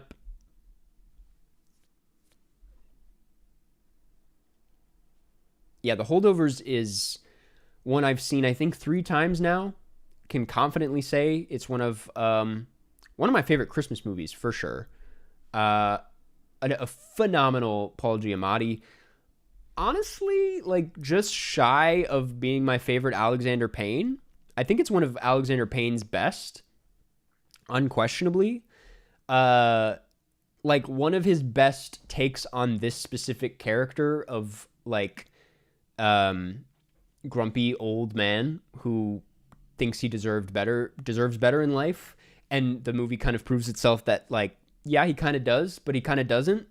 I mean, that's the charm of it. It's a deeply sad but also very cozy film. It's teetering on GOAT, but I'm gonna leave it in amazing. It's really aged quite well in my mind, I have to say. I still like Election a bit more. One Battle After Another. Listen, man, this is obviously the most recent film on this list. It's an instant classic. It says a lot that it went in here without any question. I probably could have put it in this list the night I saw it, which says a lot. There's not a lot of films on here where that's the case. It's probably that and I don't know, Parasite. And maybe Endgame that was obviously a moment. I hesitate to put it all the way in GOAT this fresh, but also who gives a fuck? It's not like this video is that important. I think I will put it in GOAT. I really liked this movie. I have to say it was a pretty great movie. Sinners also very good. Sinners, I've been really excited to rewatch. Also one of the strongest of this year. Also, I would say maybe a week after this came out was kind of unquestionably a classic. Everyone was kind of on the same page about that. Second Ryan Coogler film on this list, I should say. But it's probably high great right now. I need to rewatch it before I put it in amazing. I really liked it, though I will say it felt I wasn't crazy about the the fact that it felt like it kept ending over and over again. I thought the pacing was a little rough, which I've talked about before, and that feels like a nitpick, but to me it's like it was an issue the first time, and maybe that's just because I didn't really know what I was getting into. I think it'll hit real nice on a second watch, but you know me, I'm a big Sinner's head. I hope it gets some more love in the award season down the line, because right now it feels like it's getting a bit forgotten about. Perfect Days. So Perfect Days realistically should be GOAT for me. That is a very special movie. That is my favorite kind of movie. I'm honestly just really happy that it made the cut. I know I made the list, but whoever put this thing together knew what they were doing. Yeah, I mean it's just a kind of film that I just respect. It's an attitude that I want to see more of, that it executed incredibly well. Maybe not something for everybody, but I personally think it's one of the I don't know, it's one of those movies that makes me just appreciate life on a deeper level. Without ever being there's nothing this might be controversial to say, but I don't think there's anything pretentious about Perfect Days. And I make note of that because it's something that could easily be very pretentious. But yeah, man, it's great. Grand Budapest, we're gonna ignore that. Arrival's also amazing. I mean, when I put together my Denis rank, I was going back and forth between Dune and Arrival. I just actually rewatched this one last year, completely forgot somehow the ending and like the twist, if you can call it that, and was just, I mean, blown away by it all over again. It was like watching it for the first time, and yeah, it's one of the greatest science fiction films of the last few decades. I think I can safely say. Like if we're taking out the Dune films, it's easily Denis' like strongest, most. I mean, it's the most representative of him as a filmmaker, and so, yeah, man, it definitely deserves to be here. Now that I've thought about it some more, Hereditary. Hereditary's great, kind of neck and neck with Midsommar off the top of my head. Don't really have a ton to say about it, honestly. I mean, everything I said about it, I could also say about Midsommar, which I already kind of said. A great Toni Collette performance. Just rank Grand Budapest. No, I'm gonna stick to the rules, man. Because once I open that door, then we gotta let a bunch of others in, and I don't want to do that. The Substance. The Substance is great. It's a low great. It shockingly held up really well on a rewatch. I didn't know if it would, because it's kind of a film where like watching that happen is the main appeal. And so when you know what's going down, I was concerned it wouldn't hit as hard. I was wrong. It does.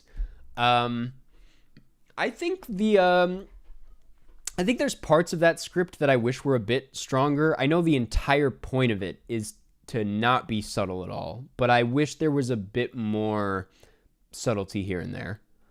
I'm pretty sure this whole list is a rage bait. I don't know what you're talking about. This is one of the most agreeable lists I think I've ever made in my life. It's great. It's great. Birdman, we're skipping. Once Upon a Time in Hollywood is... Dude, I talk about this thing all the time. Like I really do think it's like one of Tarantino's best. It's one that I really should rewatch before putting all these labels on it. But yeah,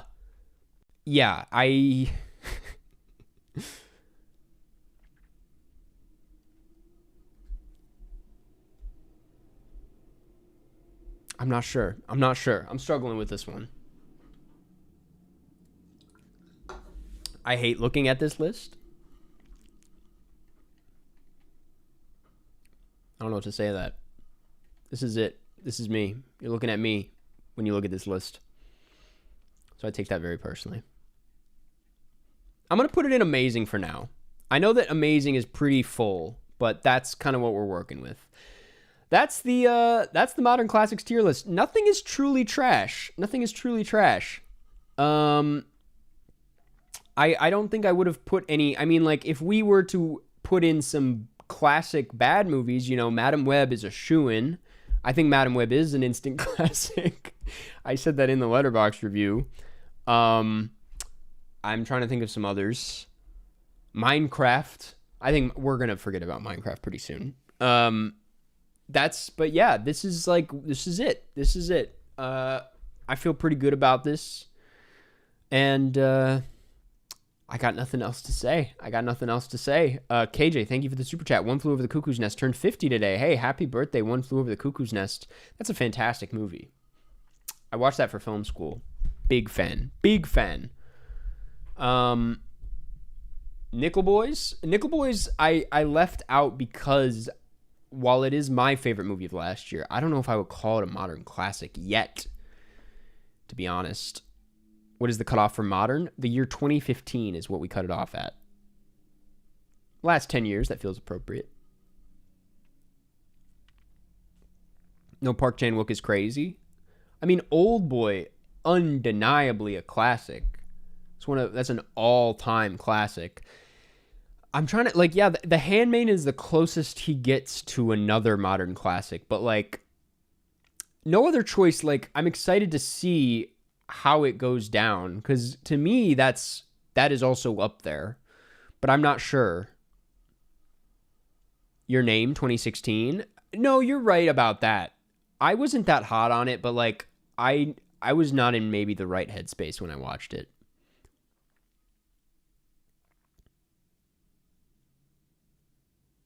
John, that's true, but also, wouldn't you say the Super Mario Brothers movie is more of that film? No Scorsese? Oh, that's kind of true. I mean, I would maybe put Killers in there, but that's also, like, kind of just me talking. That's a classic in my book, but I don't know if it's a classic to the rest of the world. When did Wolf of Wall Street come out? That's 2014, because Wolf of Wall Street would be here for sure, but that's 2013, 2014. You're lagging. I'm sorry, man. I don't know what to tell you. Okay, listen. I'm going to take a quick break. Like 2 minutes. I'm just going to grab a snack. And then when I get back, we're going to talk about Contempt, directed by Jacques-Luc Godard. Yeah, that's going to be it. Well, actually, we'll do that when I get back. 1 second. Blah, blah, blah, blah, blah, blah.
We're back. We're back. All right. All right. Listen, so we're going to talk about this week's film club movie. If you're new here, which honestly there might, like, the viewership for this is pretty up. There's a lot of people here today. I never addressed that, but I don't know where you all came from. Maybe it's the sweater. Anyway, if you're new here, every week we do a film club movie. The community votes on... Am I super laggy?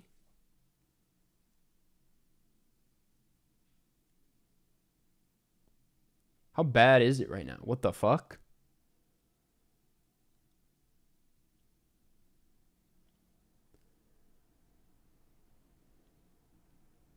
Okay, it looks like it's okay now.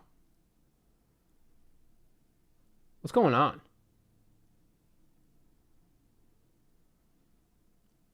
I'm gonna give this a second. Not just delayed? No, you're not? Okay, never mind. Maybe it's just a preview. I was like, what the fuck? Okay. Anyway, so yeah, we every week members of the channel vote on next week's movie, the movie that we talk about. This week it's Contempt, directed by Jacques-Luc Godard, but next week we don't know what it's going to be. I don't have a lot of options, although I will say I kind of intended for this week to be a bit more lighthearted, and then the film was not that lighthearted. It's black and white again. I probably should change it to black and white for this discussion. Anyway, this is the time where you in the chat suggest a couple movies, and then we vote on them for what to watch for next week, if that makes sense. As far as recommendations, Pride. We're not going to do another Godard. Thief. Now, I was thinking about, now this might be crazy. I was going to pitch an Edward Yang. I was going to pitch Taipei Story, which I've never seen, but I've always wanted to see. It would be an interesting film club watch. And because this is my show, I might put it in there as one of the options. But what else are we looking at? What else are we looking at? Not Pink Flamingos. I might put My Cousin Vinny back in because it won after the stream last week, and that confused a lot of people. But it didn't win during the stream, which is why we went with Contempt. But I'll put My Cousin Vinny back in because maybe we want to do it for this next week. Are you seeing Marty Supreme today? If there's a screener about it, I didn't know about it. I didn't know about the screening.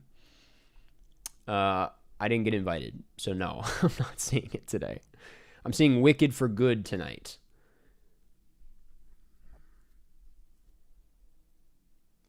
Where do you reveal the next movie? I reveal it at the end of this stream, and then I'll post about it in the Discord, which you can join usually at the link in the description, but I don't know if it's in there today. There should be a link for it in the community tab. The Fall, dude. The Fall, we could do that. Love Exposure is like 4 hours long. I don't know if I'm ready to put the community through that. Jackie Brown is interesting. I've seen it before, and I typically choose movies that I haven't seen. But I don't think I've seen Jackie Brown since like high school. So I would kind of be open to Jackie Brown.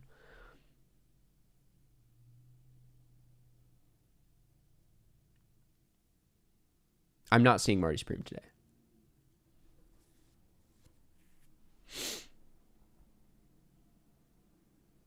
Crooklyn could be interesting. What else? Click with Adam Sandler. That'd be kind of funny. I don't actually think I've ever seen Click. I always wanted to see it as a kid, and then my mom like didn't really want to take us. So maybe she does think I'm an Adam Sandler head. Millennium Actress. Oh, dude, Millennium Actress. That's like the one Satoshi Kon I haven't seen. To Kill a Mockingbird, also haven't seen it. Safe. I'm not trying to do Safe. That we've had too many. I haven't seen it, but I've heard it's disturbing. I'm not trying to do something heavy like that. Happy Gilmore 2? I'd rather not. We're not going to do Pride. I don't know much about it. I mean, I can look into it, but...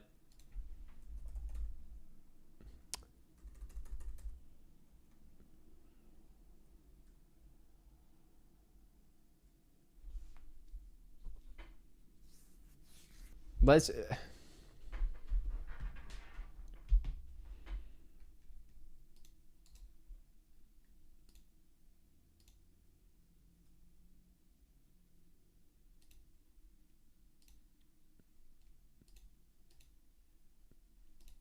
I'm putting you in timeout. I'm going mod mode. Shame by Steve McQueen. I heard that's also pretty intense. I'm not gonna lie. That's the one about he's like addicted to sex. Cries and Whispers. I don't hate Cries and Whispers. I haven't seen a Bergman film in a very long time.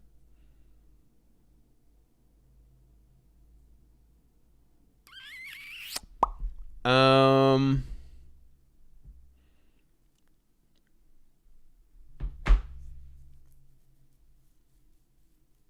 having a tough time picking this week. These are a lot of good options. I'll put Cries and Whispers down. That's an interesting pick. And then one more. We have Taipei Story, My Cousin Vinny, Cries and Whispers, and then The Fall. I'll do The Fall. The people want The Fall. Okay, so next week the nominees are Taipei Story, My Cousin Vinny, Cries and Whispers, and The Fall. As a reminder, to vote in this poll, you need to be a member. The members poll goes down over on the community tab on this very channel. If you'd like to support the channel, that's a great way to do so. You get to participate in these polls. You get member exclusive videos. It's a good time. I promise. It's worth it. But yeah, that's how it goes. We will be deciding on the winner at the end of the stream. It is up right now. Okay, and with that, I will be talking about this week's movie, Contempt, directed by Jacques-Luc Godard. Show of hands, how many people watched the movie this week? I'm very curious, because I do lurk in the Discord, and it seems like no one was talking about it. And I was like, okay, it doesn't seem like the demand was there for Contempt. But this is a 1963 Jacques-Luc Godard film. If you didn't know, Jacques-Luc Godard, one of the most influential filmmakers of all time, one of the most important filmmakers of all time. It's actually a bit topical because he is, Richard Linklater, Nouvelle Vague just came out. It is about Jacques-Luc Godard's Breathless and the making of it. It's way better than it has any right to be. I thought it was going to be a little, corny, pointless, gimmicky, because I don't know. It felt like it was going to be a serious documentary now episode, basically, where they try to get very accurate with the cameras and the equipment and the technology and the look and feel, which I was just like, do we really need this? And then the film kind of proved me wrong every step of the way. I'm not talking about Contempt yet. I'm talking about Nouvelle Vague, by the way, which was surprising. It was a really fun time and was, if anything, a reminder to not only watch more Godard, more French New Wave, but also to maybe rewatch Breathless and appreciate it in a new light. Because I think I watched it in kind of a snobby place when I first checked it out. But that's not what we're here to talk about. We're here to talk about Contempt, which is about a French writer's marriage deteriorates while working on Fritz Lang's version of The Odyssey, as his wife accuses him of using her to court favor with the film's brash American producer. Also weirdly topical because, which fall is it? It is the, that's a good question. It's the fall, the 2026, or no, 2006 version. I should have specified that. Real laggy.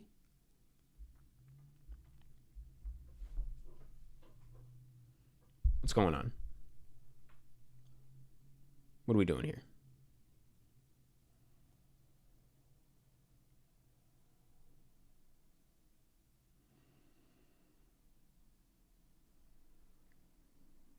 Lag is crazy? Oh my god, it's even worse? Laggiest it's been?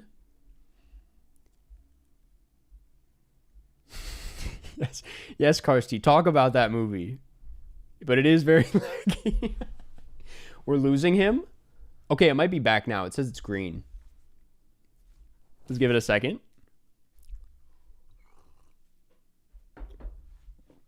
That's crazy. It's because Jeff showed up. Whole thing fell apart. Your voice is as clear as an angel, though. That's good to hear. Have you tried turning it off and turning it back on again? I'll try that.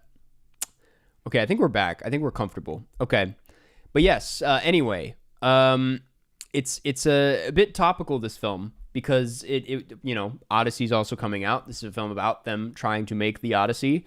Honestly, I don't know if I know of any actual like proper Odyssey adaptations. Like, am I wrong?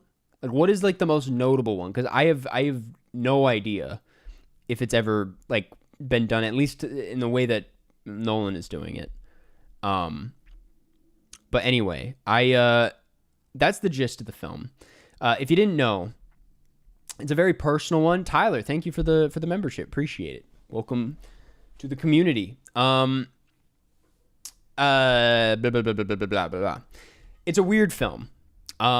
Because it's about a few different things. It pitches itself as one thing and then kind of reveals itself to be something else. On the surface, it is about the making of this adaptation of the Odyssey, but really the film, the meat of the film is in the relationship at the center of it between Paul and Camille, I want to say, off the top of my dome. It's about their relationship falling apart behind the film, which that relationship and Paul's arc is kind of like in parallel with the Odyssey.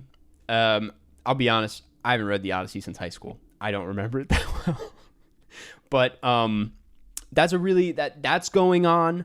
But even further, the film is very inspired by Godard's own falling out with Anna Karenina, which was happening at the same time, or it wasn't happening yet. Like, they were still together while this film was coming out, but they had a very rocky relationship, if you didn't know. It fully fell apart I think 3 years later, when they divorced. And so there's a lot going on here. It breaks the fourth wall a lot. It's about a couple different things. It is about the film industry. It's about Hollywood, about the corruption of film and art in general. But it's also about a relationship and falling in love and falling apart and all this kind of stuff. Basically, and it's the way those two things collide where the film kind of gets at its main message, which is that art informs life, which then informs art, and it goes back and forth and back and forth. It's very heady, if you can't tell. I knew going into this, when talking about this film, that I was going to sound like a goofball talking about it, and it's going to be very easy to sound, a bit ridiculous, and like I'm not actually saying anything when talking about this. But that's just kind of the nature of these films. There's a lot of, there's a lot of conversations, a lot of about, different, I don't know. It gets very philosophical very fast. That could be a flaw to a lot of people. That could be the main appeal to a lot of people. That's kind of what to expect from Godard's films, at least. Was this anyone's first Godard film, out of curiosity? Because it's a pretty weird place to start. You already do, Karsty? Mods? Where's the mods when you need them? This is the best film we watched. I mean, you're a big Godard head. Awesome, Adam. But I'm curious, like, if this is anyone's like first of his films. I'd imagine a lot of people start with Breathless, which I think is like kind of it's a bit sloppy from memory. It's a bit clunky. But I don't know. I've never been. I should say before I go any further, I have never been a big Godard fan. I've appreciated his films at most, but have always felt at arm's length to what he's doing. The only ones I've seen are Breathless, Vivre sa vie, Men and Women, I think it's called. Let me actually double check that. And then this one. Is it Men and Women? Masculin Féminin. I've never like really loved any of his movies, just because I do think he gets a little carried away with his like philosophy bullshit. and it always feels very heady and way more like it was meant to be a piece of literature or something rather than. But that is insane to say, because he's like making use of the form in a like every chance he gets, basically. Screen will be like blue, and then it'll go back to red, and then it'll be yellow, and he's like doing all this crazy editing and like splicing together scenes from earlier, like making all these crazy like the world seems to be falling apart in the background. There's a lot of attention to production design. Text appears every now and then. All of that to say, this feels like relatively stripped back for him. You might even call it accessible, although I will speak on that in a second. I wouldn't consider this accessible at all. But this feels the most Hollywood, the most, I guess, traditional compared to a lot of what he's done, which is why it's an interesting place to start, because it's not really what you'd expect from a Godard film, but at the same time, it's got all his usual traits. Anyway, I will say, like all of his films, he's not one to be very subtle. He basically like spills out not only like the messages on screen, but it's like even in the details. The what's her name? Camille is wearing a wig that closely resembles Anna Karenina at one point, which is like very petty in my opinion. I mean, that's a really kind of a crazy thing to do. We were just talking to Baron Ryan last week about like putting your own experience, specifically with like relationships on screen and into a film, and how terrifying it is. And this is like a crazy example of that, of someone who doesn't give a single fuck and is like, he's making fun of other directors. He's critiquing other films. He's talking about, he's like putting his own current girlfriend on screen. It's this kind of like transparency and honesty that makes his work so iconic, that makes it really irritating to a lot of people, but that's kind of what he's known for.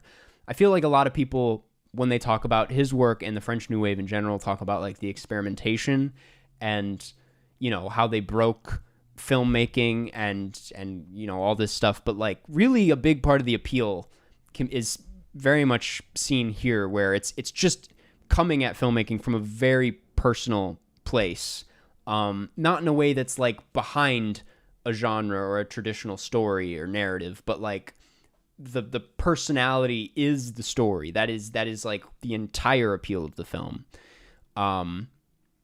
So yeah, that to me is like what I like about Godard. I think when he leans into that, it's really special, but when he kind of gets carried away with themes and ideas and you know, talking about life and death and art and all this stuff, I think it's just not my cup of tea. It's not how I like to I don't know, digest those ideas in my films. But that's his thing. I'm curious, I haven't asked, did we like this film as a community? I know some people, you know, I was kind of shocked at how many people didn't like it when I was on Letterboxd afterwards. There's a lot of people who either consider it one of his weaker films, or just in general to be like one of their least favorite French New Wave films. I think it's his best written. I love how complex the journey of the wife is, trying her best to mend her broken love. That's a yes. I will say, like, that's something I feel like he doesn't get enough credit for, because yes, they're very personal and he, you know, injects himself into these stories, but I think a real skill of his is like he pays a lot of attention to everyone else in the story, and specifically the love interest in this case. I'm like, she feels like a fully fleshed out character and like a real tragic character in some ways. I think the biggest flaw might be the ending. I kind of liked the ending, to be honest. Are you specifically talking about the I don't know if I can say it because it's a spoiler, but also I don't know why we're worried about spoiling a 1960s film. It's a bit abrupt and it's a bit sad, but I see the so speaking on the ending, the final shot of this film is they're filming the movie, and they pan. It's like you haven't seen them like shoot any of the film up until this point, and they're finally shooting it. It's this like really kind of messy. I don't know. It's a terrible production. I mean, the whole film is like kind of making a case for that. And then you finally see it being shot, and the camera pans to like just this empty horizon. It's the ocean. There's like nothing out there. And the director yells like "Silencio" or something. And to me, I read it as just like, I think a lot of this is a critique on Hollywood films like this. I mean, they directly talk about other Hollywood films in the movie, and like the how they're not really like saying anything or doing anything anymore. How like they're so influenced and tinkered with by producers and agents and stuff that like what ends up on screen is nothing. And so that's kind of how I read the ending of like just looking at nothing, and that being what I guess his perception of art is, at least at the time. And I found that really, I mean, it's very tongue in cheek. It's a very clever ending. It's not very subtle, but I don't know. It worked for me at least. Something also to note about this, I kind of brushed over it, but Fritz Lang is in the film. Famous director Fritz Lang, which is very funny and also very clever. It's a pretty clever casting because, I mean, the film is he plays himself. I should specify, but a lot of the film is about like the things we sacrifice and the compromises we make in making art, specifically in the film industry. And Fritz Lang has obviously a very fascinating backstory. He fled Germany in 1933 because he was asked to make Nazi propaganda. He was doing really well in Germany as a filmmaker, but left for that reason and entered the studio system a couple of years later, and obviously became a very successful filmmaker in America under that system, which was a very, courageous, rebellious thing to do at the time. But it also makes this a very interesting character in this film because it's commenting on the American system, but I feel like it's saying something larger about how, I guess, politics and people not involved in the art can directly influence the art, and then how that art trickles down into real life and is just it's a huge negative for everyone involved. I think that's a bit of a simple way of putting that. I mean, I really doesn't even scratch the surface, but it's just a really interesting casting choice, and I found that I'm like, they don't do that anymore. They don't put directors in movies like this. Besides like Scorsese in The Studio is like the only other example I could think of. Anyway, as far as like how I actually thought about the film, I am kind of mixed on it. All of that to say, there is a lot that I appreciate about it from a conceptual standpoint. Obviously, I think it's very fascinating, the backstory, how it breaks the fourth wall, and how personal it is. It's a fantastic example of that. I do think it kind of dies down. It hits a wall at basically the entire second act. The whole second act is basically like an apartment drama of their relationship falling apart, that Paul and Camille. And I don't know about you, upon doing some research after watching it, I learned that not a lot of people really dig this moment, which is like kind of reassuring. But yeah, it just feels like not a lot is being said, especially for what Godard usually does in like apartment scenes. I feel like that's like his bread and butter. I feel like I've seen a lot of just like couples in apartments arguing in his films, and usually it's a lot more interesting than what he does here. But it feels like everything just kind of comes to a real slowdown, and nothing really feels like is happening. So that's like my big issue with it. I know that might be crazy to say. You say the apartment scene was my favorite part, so I'm like, to some people that's the meat of the film. I do think it's like necessary to like focus on their relationship in a film so cold and distant from anything like that. Like I feel like there's not a lot of I don't know, warmth or real connection happening here. Everybody, like the producer, Fritz Lang, Paul, Camille, like everyone is kind of just like doing things for themselves to try and like, I don't know, move themselves forward. And so obviously when it comes to like the relationship stuff, it you can see why it would fall apart. But I just I didn't that section just didn't do it for me personally. Been a fan of the Karst since 2023 from Florida with love, but I know you're a Kendrick guy. What are you talking about? Are you like a? I don't know how Florida factors into this. Do you like this more than Breathless or less? I like this more than Breathless for sure. I think it's I still think off memory Vive sa vie. Those butchered that name. Vivre sa vie or whatever is my favorite Godard. I remember that one being the one I was like actually felt the most about. Which is like a common issue, and that is certainly the case here.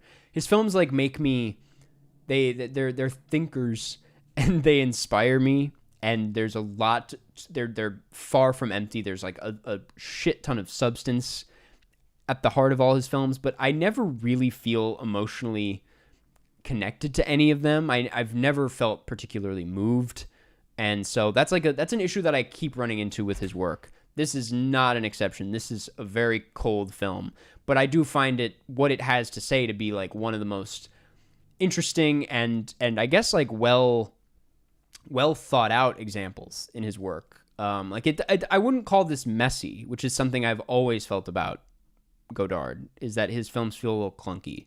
But by this point in his career, he feels very sure of like what he has to say and how he's going to say it. Jay Terrones, thank you for becoming a member. Appreciate it. Welcome to the community. But yeah, I that's like my big issue. Someone brought up earlier, did you find the score a bit repetitive and overly relentless? Absolutely. That is Smarty McGenius. Thank you for becoming a member. That's that's one of the biggest issues as well. I think it's intentional.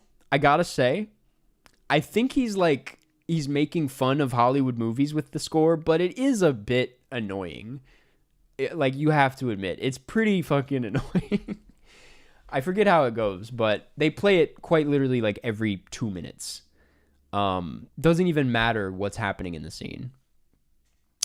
But yeah, that was there. I mean, I thought a lot. I feel like I bring this movie up all the time. I thought a lot about The Swimmer because this is in the same way a Hollywood movie that's very much not a Hollywood movie. Like it's a very strange, dark, cynical film hidden beneath the sheen of what you'd come to expect from Hollywood films at the time, which this certainly is. And that's for that reason very it makes it a very frustrating watch for sure. But I mean, you could argue that's kind of the point. What else? I do think it's one of his most beautiful movies. Even if you're not on board with the script, even if you don't feel a damn thing, this thing is absolutely gorgeous. I mean, he always does this. I love his use of not only primary colors, but just vibrant clothing in general. Like he always has a character wearing some like incredibly bright red coat in like just this entirely white apartment, and it always just looks so good. He does a lot of that here. He obviously there's a lot of beautiful landscapes, a lot of crazy wides of like the location and the coast and the cliffs. My favorite scene goes hand in hand with the cinematography. There's the scene near the end in their like final falling apart, and it's like this. It's not really a scene; it's a specific moment where they're walking down the cliff, and he sits up against the the rocks. He puts his hat over his face, and then she, in the same shot, like exits the frame, and then appears back in the frame, in the ocean, and she's naked, and she's like swimming away, and they're like looking in opposite directions, and it's just this like perfectly kind of poetic moment that is just amazingly framed and perfectly paced. And works really well as a kind of bookend with the beginning of the film, and so I thought that movie was, or that moment, if I felt anything, that's the one scene that I felt the most for. Maybe his most feminist film, and that's crazy because this is I don't know if this is, I would be entirely approved by I don't know, most feminists. I feel like a lot to critique about it, but no, I mean, I kind of agree. I'm not an expert to get into that, but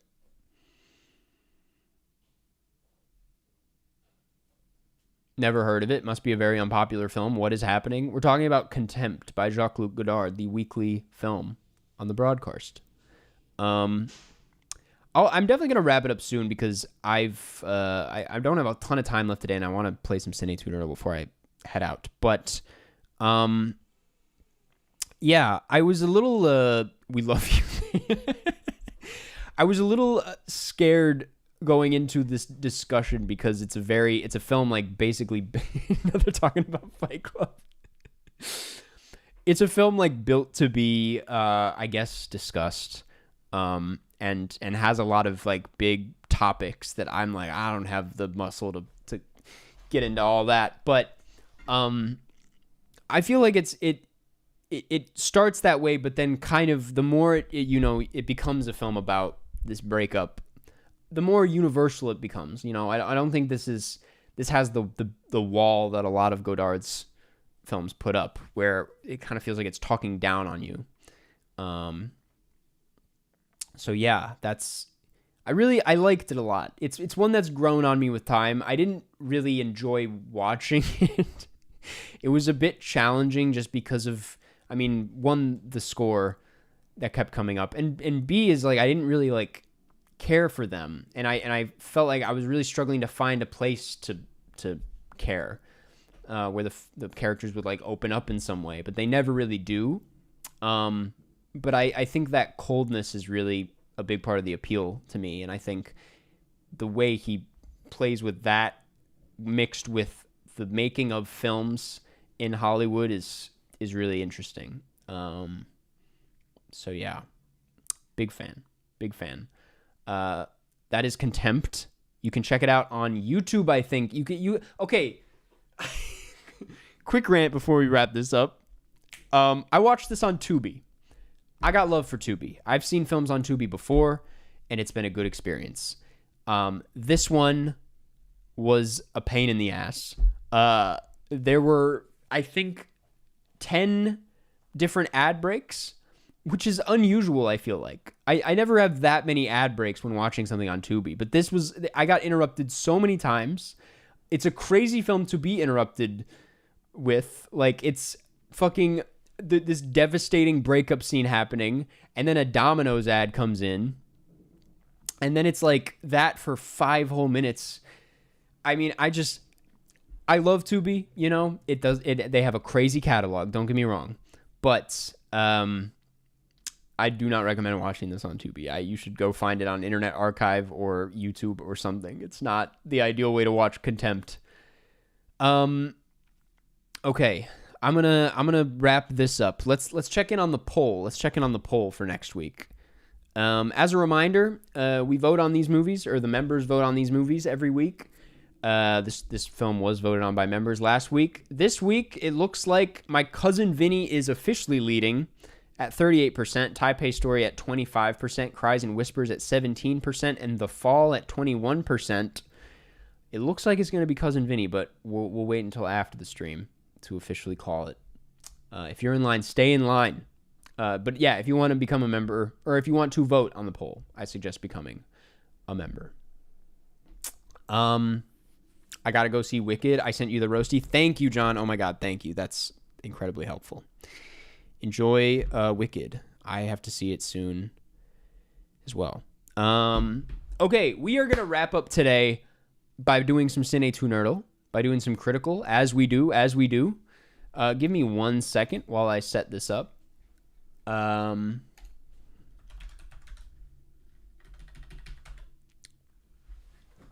New idea time? What are you talking about? Oh, the new idea. That would be the call idea. I think I'm gonna play around with it some more and maybe try it out next stream. I don't feel confident enough about it today. I literally was like setting it up right before I hopped on, and so it's not really like a fully fleshed out idea quite yet, and I want to make sure it's presentable. Okay. Let me just.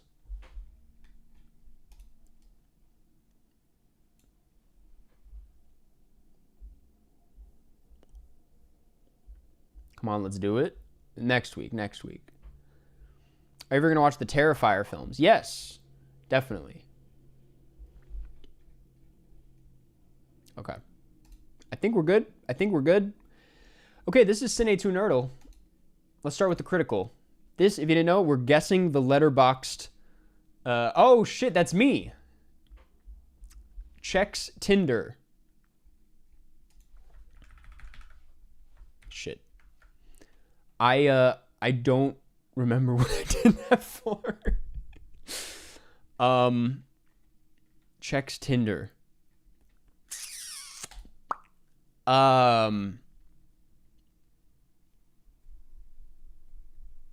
You know, I should get this because that's my own review. Let me think for a second. I'm gonna say Before Sunrise. I feel like that. Nope. Okay. Off to a great start. Checks Tinder. I feel like I can't. As a challenge, I should just use my own review and not reveal any more information. Because I genuinely don't know. I don't know what this is for. It's times like these where I'm like, damn, I really should be writing some more than just these bullshit one-liners. Because they got my ass with this one. I don't know what the fuck I'm talking about. Checks Tinder. I mean, that's an old joke. That's not something I would ever write on Letterboxd these days. So, like, I'm going to say it's maybe 500 Days of Summer. I watched that on a date, so that would be weird if I said that. Okay.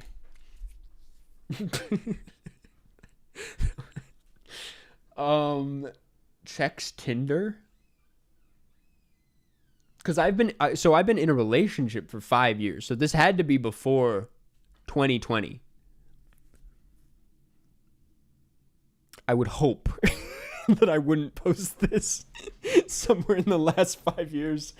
What the fuck? I don't know, man. Love Simon? It's not Love Simon. I gotta get another clue. I'm not gonna be able to get it off my own review. Hey, Axel. I know Axel. Hey, should make a movie about gay people that leaves a little hope in your heart. I'd like to watch that. Okay, so it is a gay movie. Hey, should make a movie. Okay.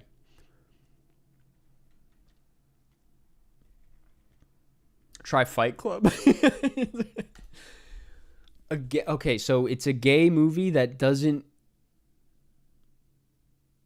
end positively. Oh, could it be Portrait? It was Portrait. Oh my god. It was Portrait of a Lady on Fire. Okay. Now it's coming back to me. Because Tinder was kind of some word that I actually didn't get enough love on that review. There was some wordplay going on there because, you know, fire, Tinder. Oh, gay like Fight Club. Exactly. That's not too bad. All right. That was a first. Let's do the burgle.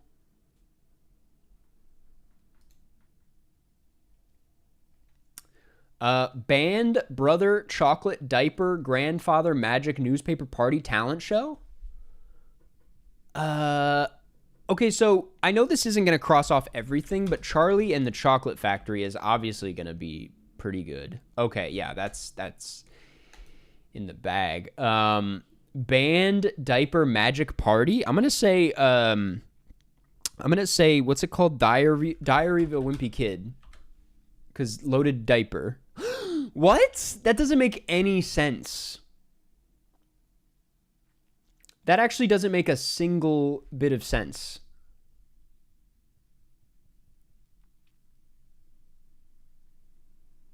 Fight Me by Your Club.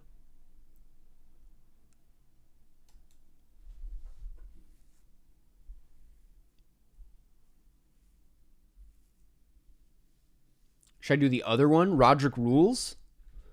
Am I doubling down on this shit? Oh, that worked.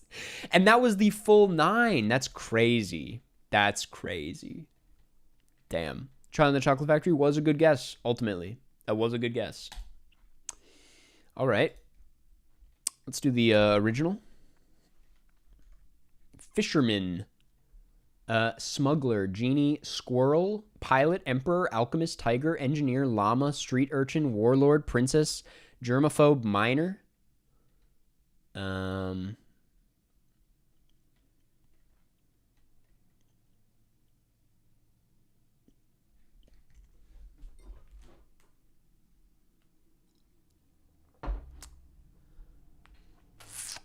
Smuggler, genie. I'm seeing emperor, llama. Oh, alchemist, llama, emperor, and then miner maybe? No. These are like Disney movies, right? Am I crazy? Emperor's New Groove is what I'm thinking here. But I'm trying to remember pilot, street urchin, miner. No? Smuggler, emperor, pilot, engineer makes sense? No? Oh, fucking hell. Wait, smuggler, emperor, pilot.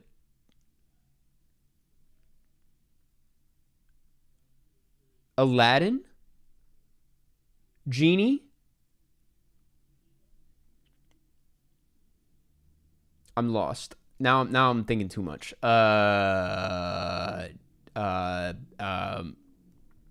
Procrastinators, thank you for the member for 2 months now. Have you ever seen Fight Club? It's apparently some indie film. Undercover Summer 1232 just told us about it for the first time. I'll check it out, man. I'm always down to check out an up and coming director. I see Aladdin, but I don't see it, but I also don't see it, man. You guys are saying Vice. I don't see Vice at all. Aladdin is there and Groove is there. Groove is like right here. I'm really lost as to where I'm supposed to go. Aladdin Princess? Oh, yeah. Princess would be with Genie. No. Is there a tiger in Aladdin? No. Fuck, what is happening? What is going on? What the fuck is happening? Germaphobe. Who's a germaphobe? Oh, aviator, germaphobe, pilot, germaphobe,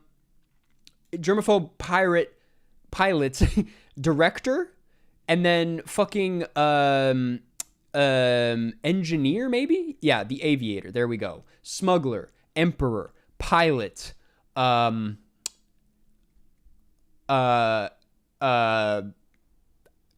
are these are things that warlord? No. Alchemist? Fucking hell. Oh no. Bring that back. I'm like, are these things that Leo was doing in Catch Me If You Can?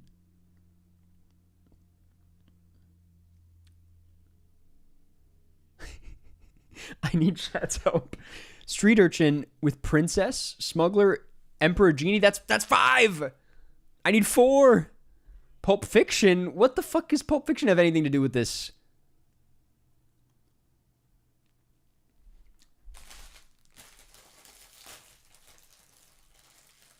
Run that back. All 5 could be Fight Club. That Tom Cruise movie where he's a smuggler pilot. Smuggler Emperor pilot. That's all. It's all coming together there. Smuggler Emperor pilot. Princess. You're saying Star Wars. You're a genius. Okay, there we go. Okay, we got Star Wars. We have Aviator, and then there's Aladdin somewhere in here. Princess, obviously. Genie, obviously. Yes. And then, no! Oh. Who else is in Aladdin? Not a warlord, but a tiger. Oh my god, we were one swap away, man. Oh my god. It was Aladdin, Blood Diamond, the Aviator, The Emperor's New Groove, and Star Wars. That was rough. That was pretty rough. Okay, let's do the reversal. Batman and Robin, Clueless, Emma, Judy, Reptile, Pride and Prejudice, Bridget Jones's Diary, The Imitation Game, The Woman in Cabin 10, The New Mutants, Scooby-Doo 2, Monsters Unleashed, Chicago, Cold Mountain, The Gorge, Furiosa, Mad Max Saga, The Duchess. Okay, so I know that The Woman in... No, Pride and Prejudice, Emma, probably The Duchess. No. Okay. All right. Clueless, Bridget Jones's Diary.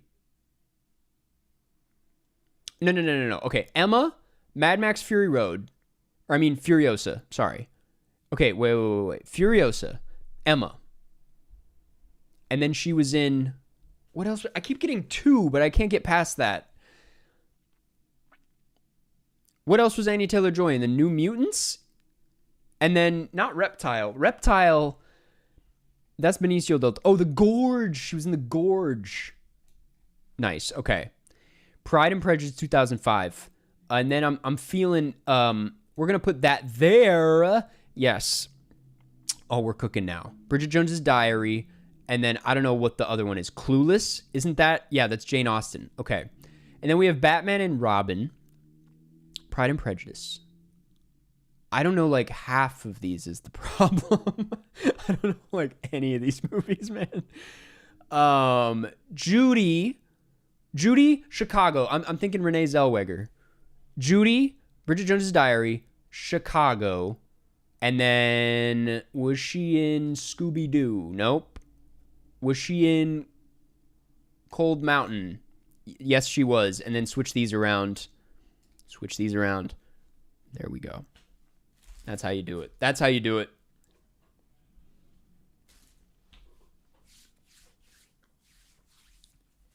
This is literally what it's all about. That was a puzzle. And this is a battle. Let's do it. Where's my damn ad blocker, man?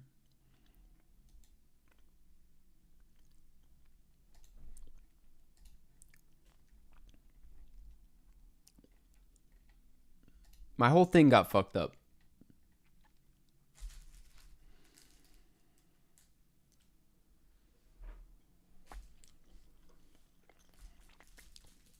I never do the logical no. Crazy Swayze 84. They need science fiction. I need to go to the movies.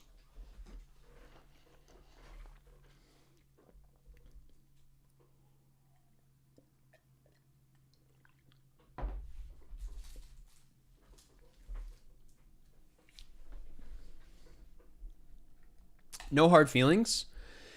No hard feelings. I'm going to send you to Mother. We're going to stay in this area. This is going to be good for me.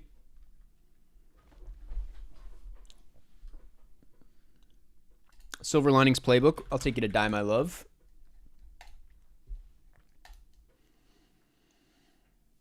Passengers. I'm going to take you to... Did Chris Pratt do anything this year? He wasn't in the new Jurassic World, was he? No, he was not. There's like only 2 people in this movie. Jennifer Lawrence. I could third strike Jennifer Lawrence. I'll hit you with Joy. That's not a great third strike, but it works. Electric State. Oh, damn. I forgot about Electric State. As did most people.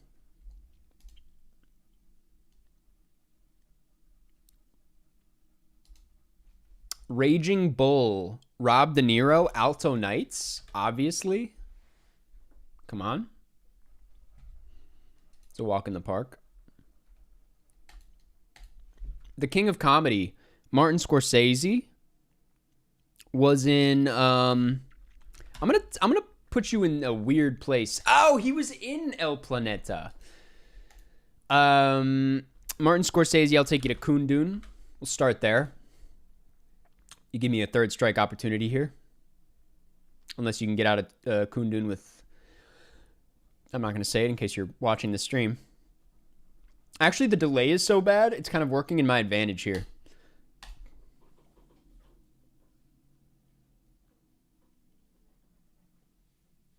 This game seems too easy. It's not. Okay, I'm going to take you to Boxcar Bertha. You don't have a skip, so this is going to be an escape.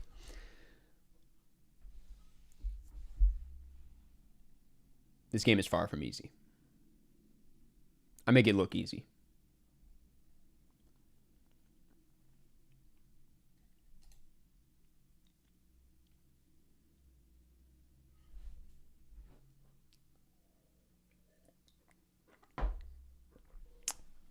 They're struggling. They're struggling. Just get out, man. Just get out. Saltburn. Not bad. Not bad. Saltburn. I'm going to take you to Priscilla. Go somewhere with that. There's a lot of ways I can get back to the movies here. You're going Love Simon. What are you doing?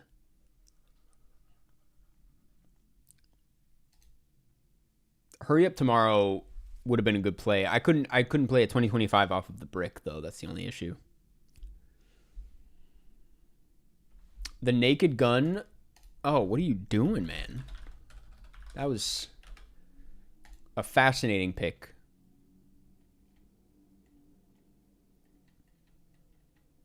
Star Wars. Liam Neeson. Star Wars. Arco, would that count? She's just no. Who's in this again?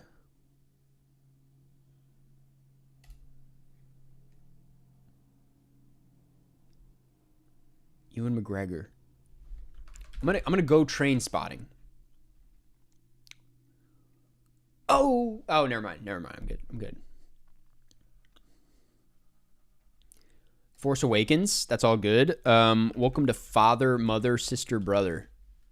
Oh, that's not a... Nope. Okay. Who am I looking at here? Harrison Ford didn't do anything this year. John Boyega didn't do anything this year. Who else is in this movie, man? Oh, I'm gonna go Fugitive. Terrible place. I'm gonna block that. Get out of Star Wars. Yeah, no, that was a fumble. Who could I have done there? Mark Hamill, I could have done Long Walk. Oscar Isaac. Oh my God, I completely forgot about Oscar Isaac. Oh man. That's fine. We're going to be fine. Batman Forever. Is that Jay Kelly himself? No, that's someone else. We're going to do Knox Goes Away. What? Who is this? Who's Batman Forever? Tommy Lee Jones? That's fine. We'll do Finest Kind. Ay. Men in Black? Okay. Not a problem. We're going to go King Richard. With a block, of course. I might need to escape pretty soon. This guy's got a trail. He's going down.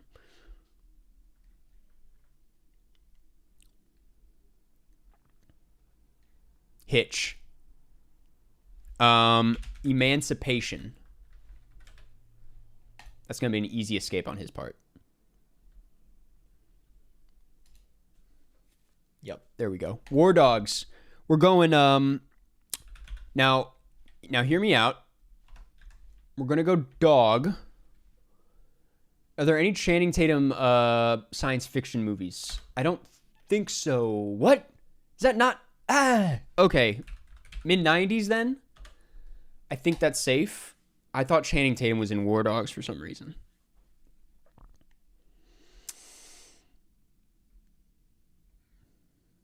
Remember Gorge. Gorge. What can I do with Gorge? Anya Taylor-Joy? 21 Jump Street? Okay, now you've hit me up. Roof Man, motherfucker. I just need 3 more. I'm in a comfortable spot.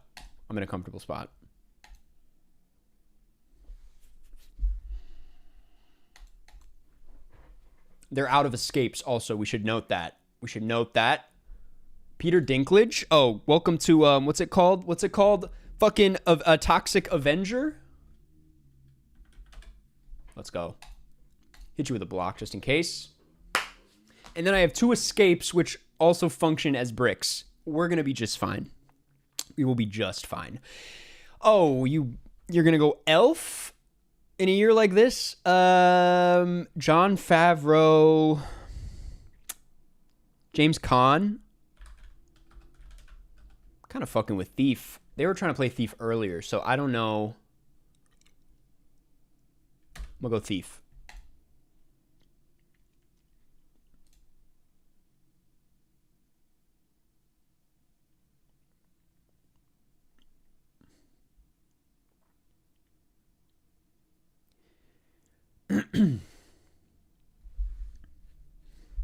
You're cordially invited. God damn it. That never even. What does Timothy Chalamet say? That never even entered my consciousness.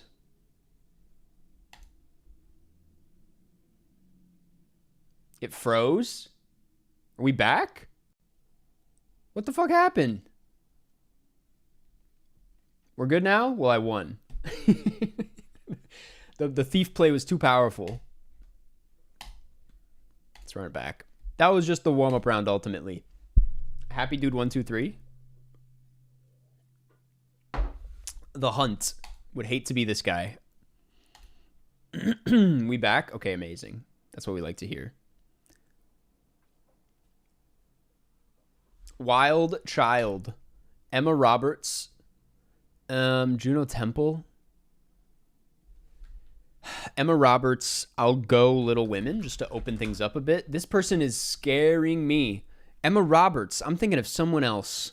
Emma Roberts. What the fuck was she in? The Bling Ring? Oh my. Why would I use cast? Okay, that's fine. That's fine. Who is Emma Roberts again? I got her mixed up with Emma Watson. Fuck.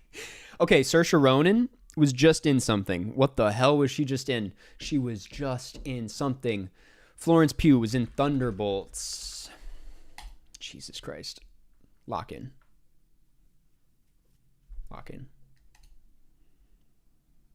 The Wonder. Oh, they really fucked me with this one. I thought it might have been the same DP. Got fucked on that one. That's okay. I hate this. I'm out of escapes already. I'm already out of escapes, man. This person doesn't really know what to do with this, though, I will say. David Lynch. Yeah, they were trying to get out of that because I'm going to screw them in Eraserhead, I think. I know I could play for a go to the movies, but I'm trying to think if I can get him. I think he'll probably know how to get out of this. I feel like he came prepared. Okay, we did it. Okay, that's good. Okay, I know that we should be doing... Oh, man, I'm going to get third striked regardless here.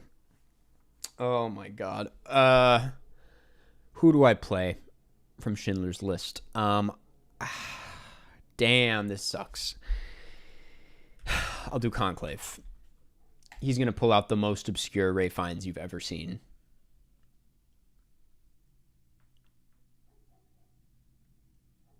I just gotta hope for the best here. Evil X is so bad. Oh, you thought that was your best, man? Ballad of a Small Player, Edward Berger, All Quiet on the West. Dude, you didn't even think this one through at all. How are you gonna get out of this? Oh, that's what we like to. Okay, we got this, man. We got this. Home Alone 2, Joe Pesci. Joe Pesci. That's a gimme. Was he in Raging Bull, right? Okay, this is good because there's not a lot of like deep cut Joe Pesci third strikes. It will most likely be Scorsese. Oh, we're gonna go Home Alone again. Okay, that's fine. Let's see, Catherine O'Hara. We'll hit him with Beetlejuice.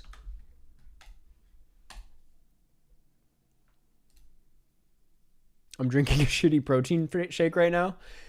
Oh, dude, you're done. You're done. Welcome to Mr. Mom. Get fucked. Oh. Now we sit back. Oh. Okay, that's fine. John Hughes, 16 Candles. It's not bad.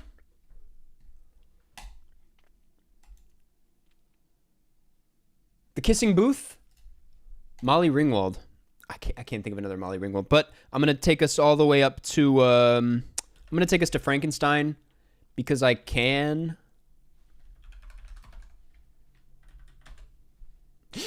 Okay, that's fine. Molly Ringwald. Breakfast Club. Haven't we exhausted John Hughes? We have. Oh, this might be good. Oh, shit. Oh, shit. There's that one guy, though, that he could use. And then that opens me up. Okay, wait, this is good? Dude. Dude, he's just milking it. Let's go, man. Oh, that was that I have to give myself a little bit of credit. That was a well-earned win. That I fought for my goddamn life out there. That was not an easy one. He kind of fucked himself with the Evil X thing there. That was not a he kind of gave me the third strike opportunity multiple times. We got to run it back.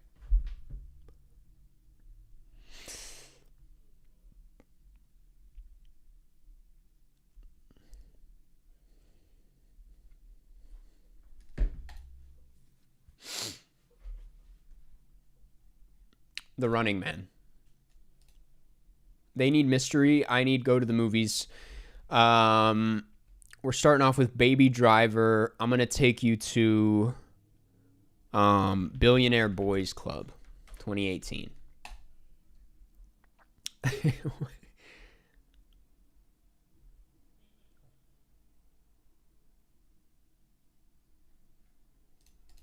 West Side Story, Steven Spielberg.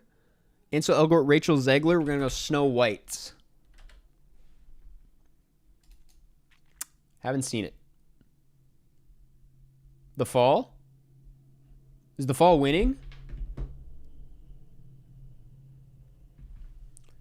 Hunger Games, The Ballad of Songbirds and Snakes.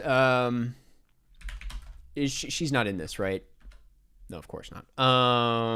Who is in this? There's like a lot of people in this. Peter Dinklage, that's one. Jason Schwartzman, that's one. Hunter Schafer. Okay, we're gonna go Toxic Avenger.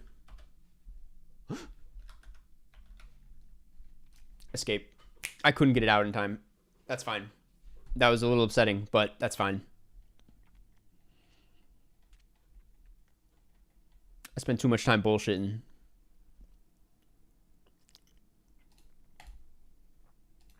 A Most Violent Year. Okay, that's you Give me the second opportunity here. Thank you. I appreciate that.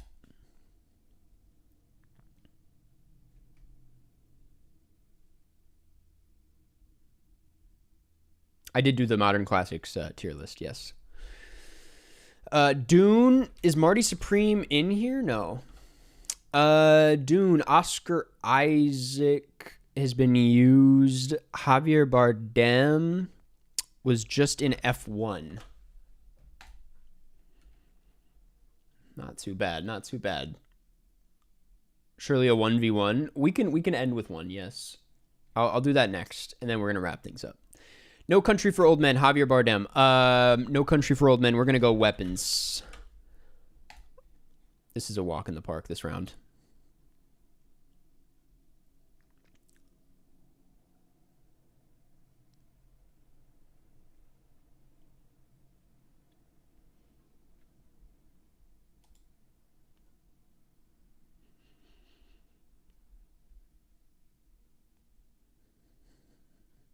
Yeah, we'll do the weekly boxed. We have the name picked out.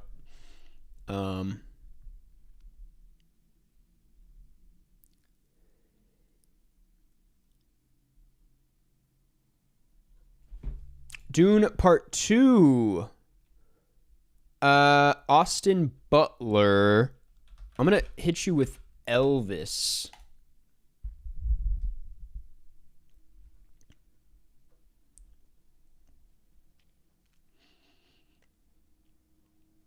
Why can I only watch back 45 minutes? Wait, what? I'm not sure. That's weird. Bike Riders. Feels okay. They're going to hit me with a Tom Hardy. I don't know how to get out of that. I guess I could third strike them with... no, but they're going to... The poll... So, two things. The poll is a members-only perk, and the playing me 1v1 in Cine 2 Nerdle is also a members-only perk. I hate to be the bearer of bad news, but if you're looking for a way to support the channel, it's a great way to do so. Welcome to... They're going to block me on that, of course. Mike Feist.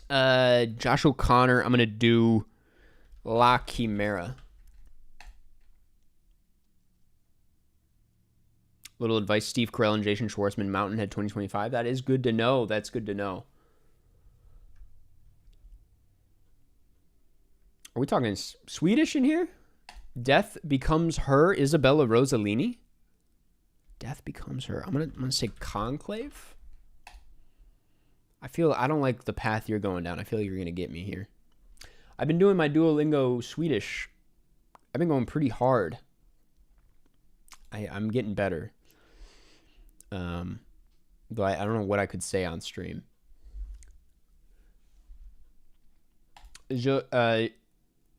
One second. Ray Fiennes. Ray Fiennes. New movie, 28 years later. Renalisa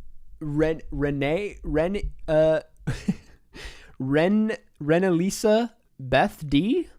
That's my best attempt. Thank you for becoming a member. I appreciate it, and I'm very sorry for butchering your name, but I really appreciate it. A Bigger Splash. That's going to be after the hunt. Oh! A Bigger Splash. That's going to be Suspiria. Oh, Bryce, thank you for becoming a member. Appreciate it. Look at all this. This is so sweet of you guys. Thank you. Suspiria. Get ready for some places you don't want to go. How deep we going to take this? I got a pretty funny Dario Argento third strike. Okay, you didn't even want to go there. Only God Forgives. Only God Forgives. Benoit Debie. I think we are going to go there. I'm going to force you there. Nope, we can't go there. I'll take you to Climax. What? Benoit Debie did that. Enter the Void, maybe? Okay, no. We're going to do Drive. I was thinking of... the directorial debut that I literally just talked about, Lost River. Different DP. Gangster Squad, Ryan Gosling, third strike opportunity. Welcome to The Believer. Pretty good movie, honestly. kind of disturbing movie. Ren. Sorry. Okay, there we. Ren Elizabeth D. Okay, I got it. I got it.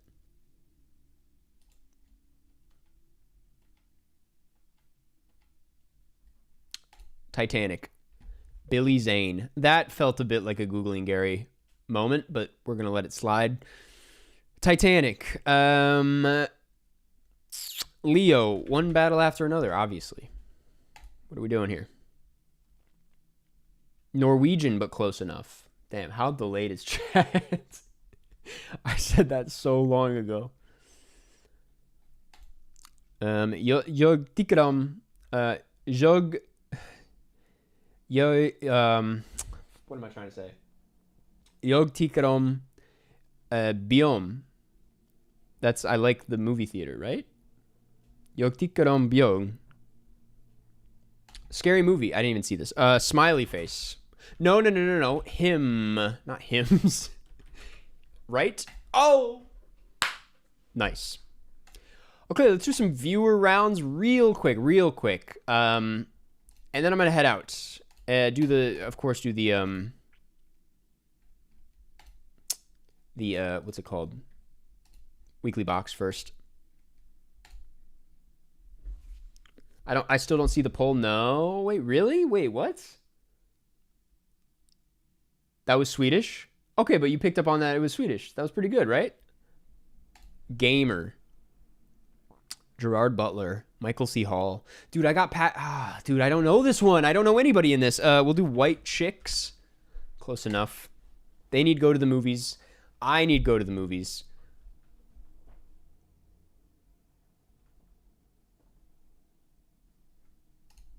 Uh-huh. We're still in this zone. We're going to do smiley face because I'm not going to take you to that area.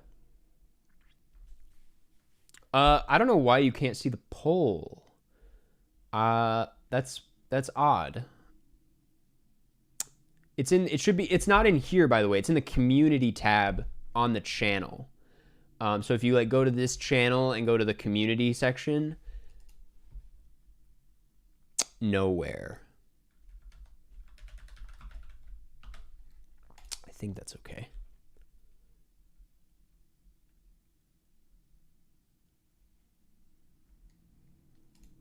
Pete's Dragon 2016. Pete's Dragon. I'm gonna take you to Lean on Pete. Is that am I this is not that guy's not in that movie. Okay. I'm gonna say a ghost story. Bryce, yes. Just add my username is literally just Karsten. It's my first name. And then yes, I will add you back. Let me check it after this round. I'll do two. I'm not gonna be on for too long because I have to go see Wicked at some point. But I'll squeeze in 2 or 3 today. Manchester by the Sea.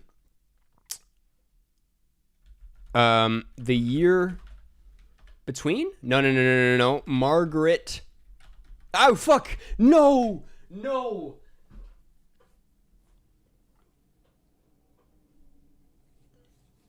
All right. Well, let me do a quick rematch because that did not count. That did not count. You found it. Vote the fall. Guns Akimbo. We'll fly through this. Guns Akimbo. Horns. I know I'm not usually doing 2 rounds, by the way. I just that was not a real loss. Okay, lock in. Epic fail? Yeah, but come on.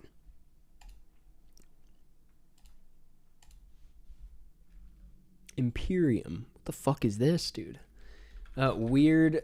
The Al Yankovic story.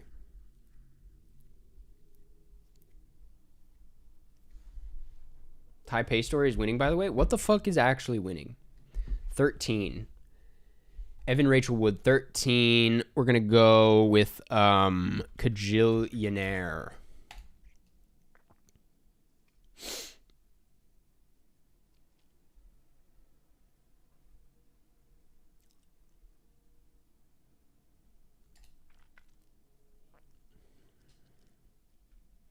Too busy yapping. No, that literally is what happened. What the fuck is barefoot? J.K. Simmons. Okay. J.K. Simmons. Andrew Fleming. Who's Andrew Fleming again? J.K. Simmons. I'm gonna go red one with a brick.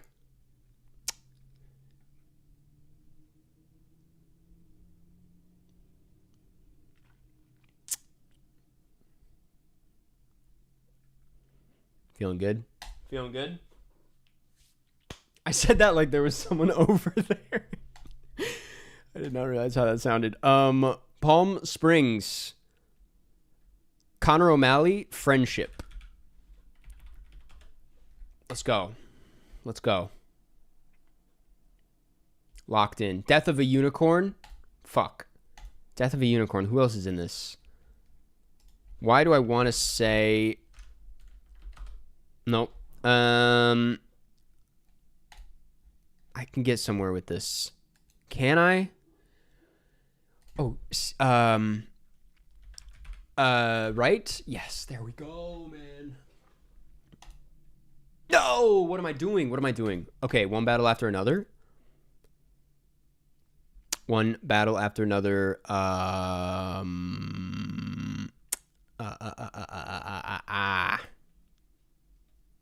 are we doing here?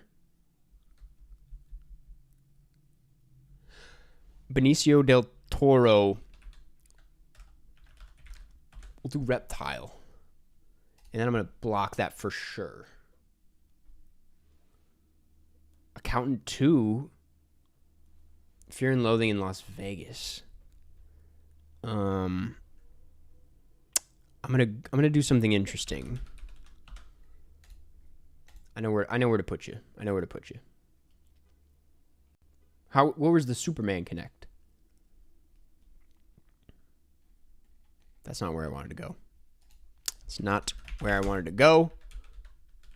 I think that's okay. I think this is fine. I'm not sure. I'm getting scared. Oh, Life of Chuck. God damn it. Shit. Oh, let's go to Cujo with a brick.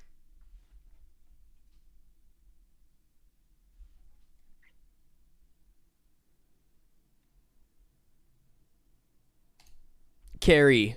And then I'm going to play Monkey. The monkey that is. Oh, you motherfucker. Stephen King. Stephen King, Deep Cut, Pet Cemetery, 1989 maybe? I don't know who's in this. Maybe someone important.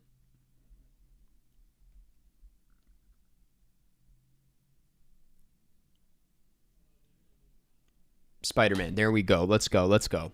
Okay. Let's take it back to Inside.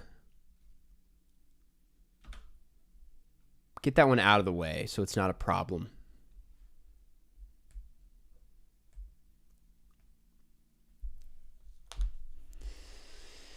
Oh, that's fine. That's fine. I'll go Hell of a Summer. I completely forgot about Legend of Ochi. And I could have done a Willem Dafoe deep cut. I just realized it. We're going to go, oh, we need this in this game so bad. It's not in here, is it? Oh, you know exactly what you're doing. Wait a second. She was in, she was in the Chair Company, but not this. Was she in a movie? You're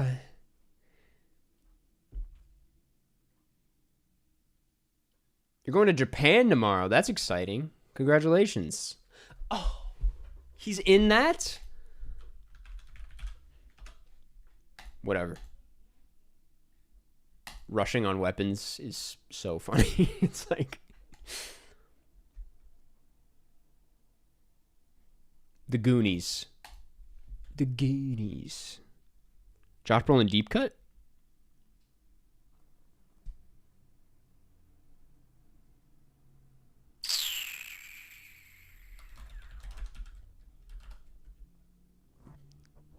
Um,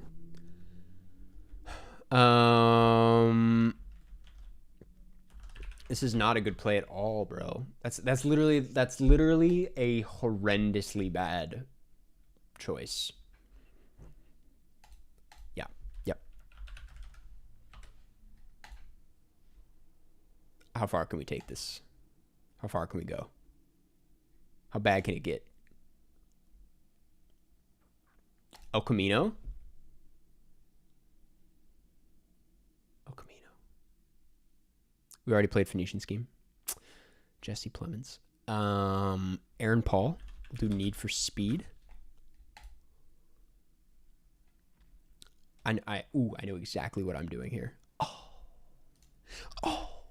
Oh, get the fuck out of here. Get the fuck out of here. Oh, man.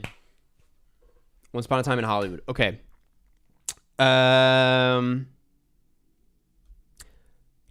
Waits. I'm going to go Down by Law.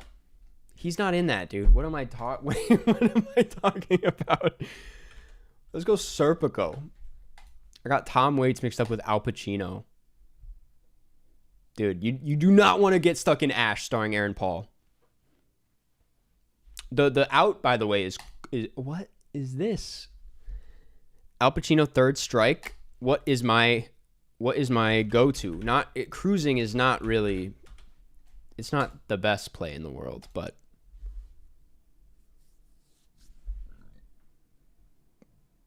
Al Pacino's into 2025. Which one? It's called The Ritual. Well, it's too late now. You can't get out of cruising? You can't get out. You can't get out of.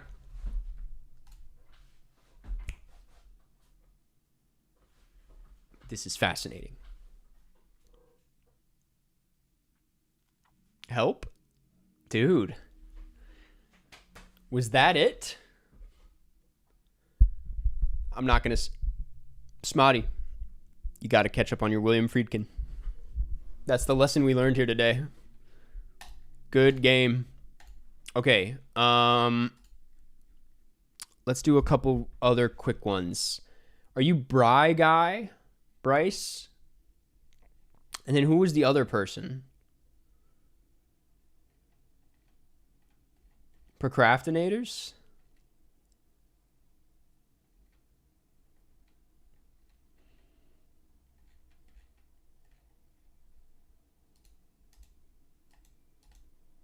Dead Man's Wire is going to be exactly, dude. It's going to be such a crazy play. It's going to be my Bill Skarsgård go-to. It's going to be the deep cut Al Pacino go-to. It's going to be your intro into Gus Van Sant, to which you can then go to Elephant and leave them stranded. It's just insane. It's just insane. Okay, I forget who the other person was, but Bry Guy, I sent you a request. Scott Pilgrim Band, that was the other person?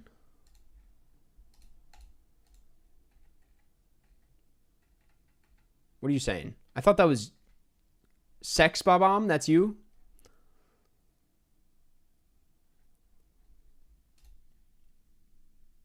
I'm going to say whoever sends me an invite first. That's a fair way of going about this. Thoughts on custom posters on Letterboxd? It's one of my favorite features. Okay. I'll play Bry Guy first. Have you ever played Cine 2 Nerdle in your dream? No. It's not on the Tetris level. The Hunger Games. Josh Hutcherson. I'm going to go Zathura. Take you somewhere weird. You need Assemble the Covenant. This one is like crazy. I'm like, I don't know how to keep track of all these for my sake. You don't use that many looking at your list? No, like, I mean, I like some of the... It's only if the poster's actively, like, pissing me off in some way. The Kids are all right. I'm going to take you to 5. No, I'm not going to do that yet. Well, Bridge to Terabithia? Oh, shit, are you going to do it? I'm going to block you just in case. Oh, no, but you don't have... I'm so stupid, man. Okay, I need to adjust. This is still a fair... That's actually still a fair use of the block, just in case. I saw Bill and Gus do a Q&A for it the other day. Crazy. Wait, so you've seen it? Isn't it good? What did you think? I think Dead Man's Wire is a pretty good movie. What the hell? Anna Sophia Robb? Dude, I stood behind her at Sundance. She was very nice. We talked to her a little bit. I think her boyfriend or something at the time did like VFX on Infinity Pool.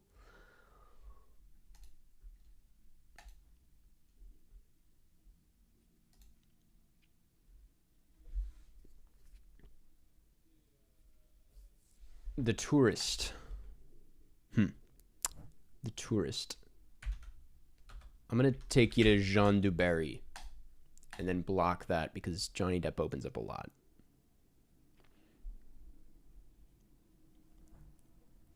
You know ball. I'm not going to lie. I'm a little intimidated by this. Transcendence.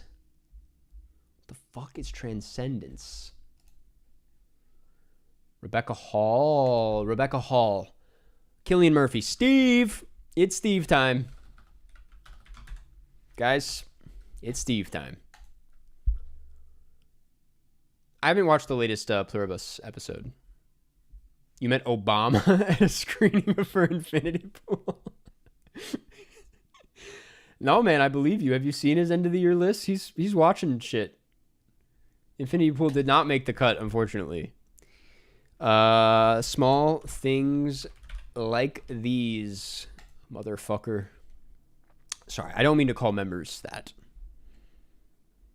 I enter a different mode when I'm playing this game. Please understand.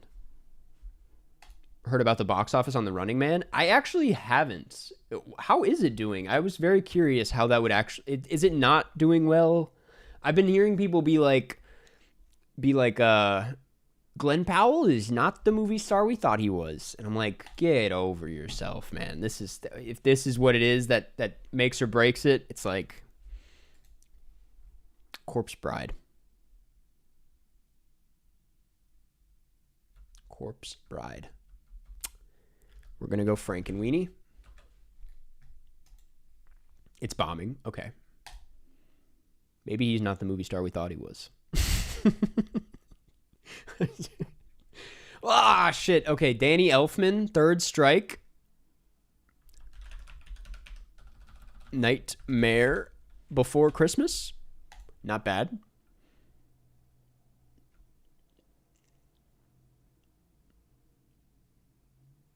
You met Tim Blake Nelson yesterday at the Hamnet screen. That's kind of sick.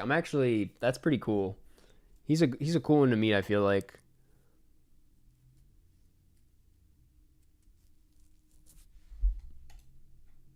Fright Night 2. I don't like doing the Fright Night thing.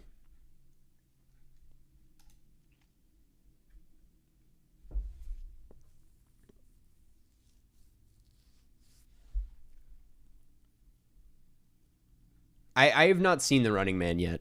Oh, come on, man. Okay, we're good. We're getting somewhere. This is going to be good for me, I think.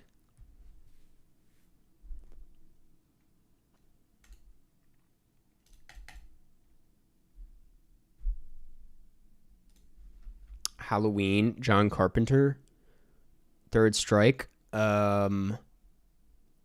You've given me so many options.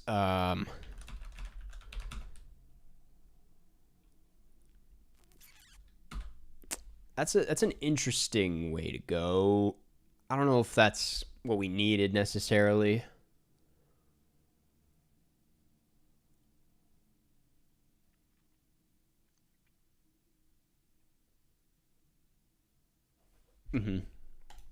Figured. Welcome to Jay Kelly. Welcome to Jay Kelly. And welcome to a block as well. Oh, Freak Your Friday, man. You're right. You're actually so right. Cold Pursuit. Laura Dern. Welcome to the tail. No one ever gets out of the tail. It's just something you learn while you play this game. Magic Mike. Magic Mike double XL. No, I don't. I know what I'm doing here. I know what I'm doing.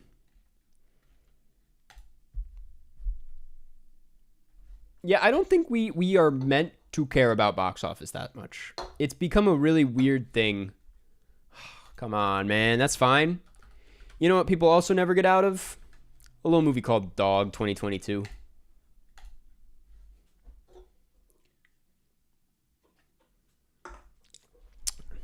Good luck with this one. Oh, it worked. God damn it. Okay. I gotta note that. You can get out a dog with movie 43, apparently.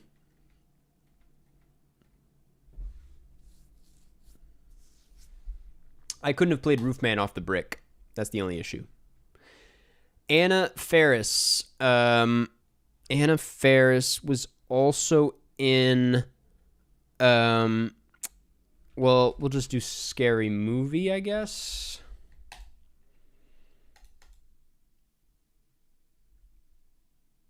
I haven't seen Dog 2022, admittedly.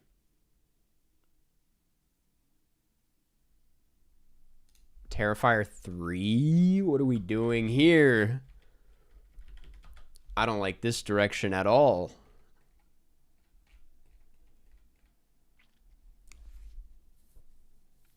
Yeah, it looks like the most you saw. Was there a reason you were wearing suits while you were going to see Dog 2022, or was it just for fun? Was it just to get the most out of Dog 2022? You know, I don't know what you're working with here, man. This guy scares me. Some would say he terrifies me. Renfield. Okay. Welcome to Superman 2025, if it lets me in. Thank you. Thank you. Man, the compliments on this sweater are truly so unexpected. I really, I gotta give Abercrombie and Fitch a little credit here. They really came through with this one.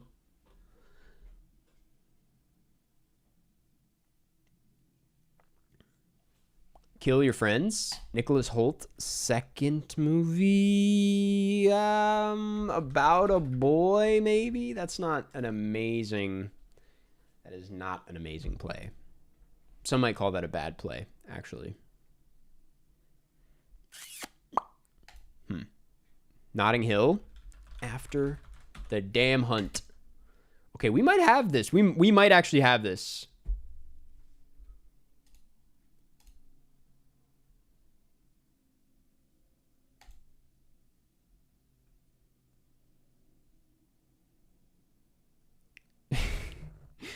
We had seen the trailer like a month before, and wait 1 second. Dakota Johnson. Materialists. Oh shit, you're really close. I didn't notice. I did not see that. That's actually not very good. I am not sponsored by Abercrombie and Fitch. I want to make that very clear. We had seen the trailer like a month before, and we became obsessed with the fact that it was just named Dog. We hyped it up as an inside joke, and then we had our own premiere party. The movie's so boring. That's honestly, man, that's what it's all about. That's an incredible bit. Honey, Don't. Blue Moon, man. Let's go, man. Okay. I just have to hope.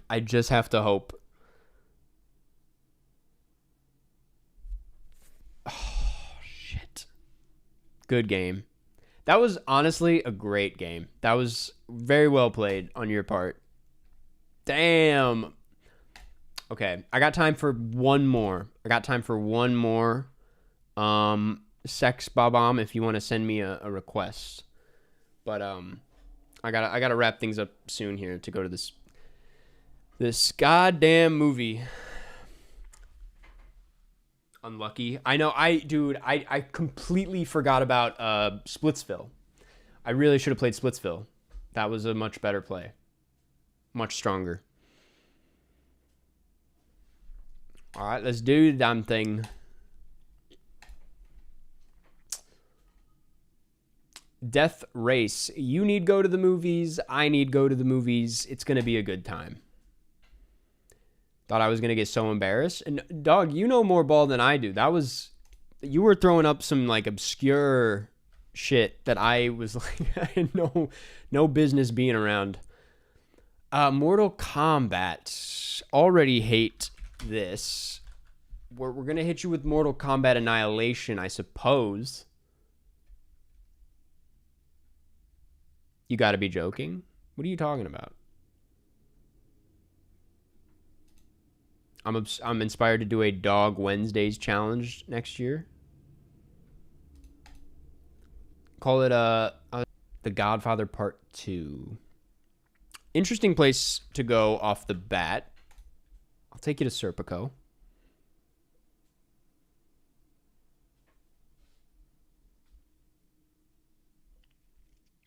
You're lagging? Oh, shit, I am. Give it a second. Give it a second, man. Give it a second. It'll come back. Trust.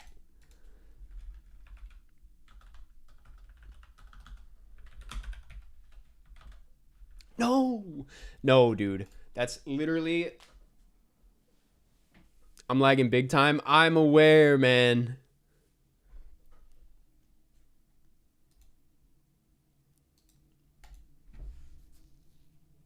Okay, we're back now.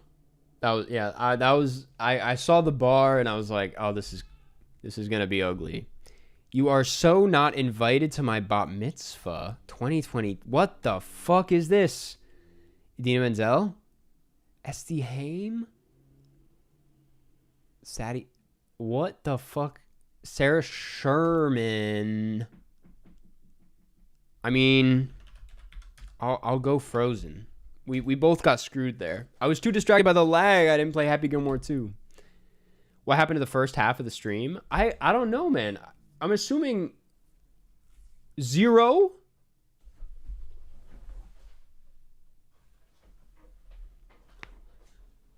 Rent.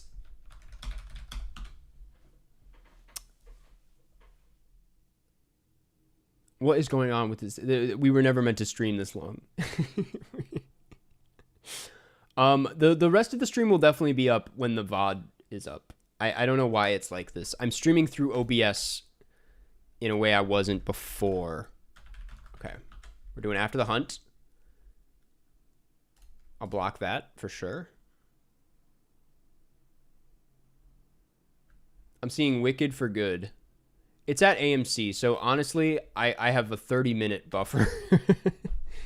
Because, except do they do... For these early screenings, maybe they cut right to it. Oh, did you block me? You did. That's fine. Luca Guadagnino, Third Strike. Welcome to. This is not a great Third Strike. The audio isn't matching up. Are you serious, man? We need to end the stream.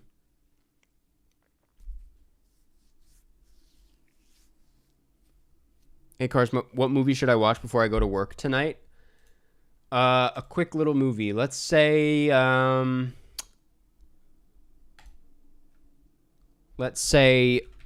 dude, you know what? You should watch A Ballad of a Small Player. I'd watch this in 144p for 6 hours. I don't care. Dude, this is so unfortunate, too. Because I'm like... Colin Farrell. Welcome to Columbus. No, not Columbiana.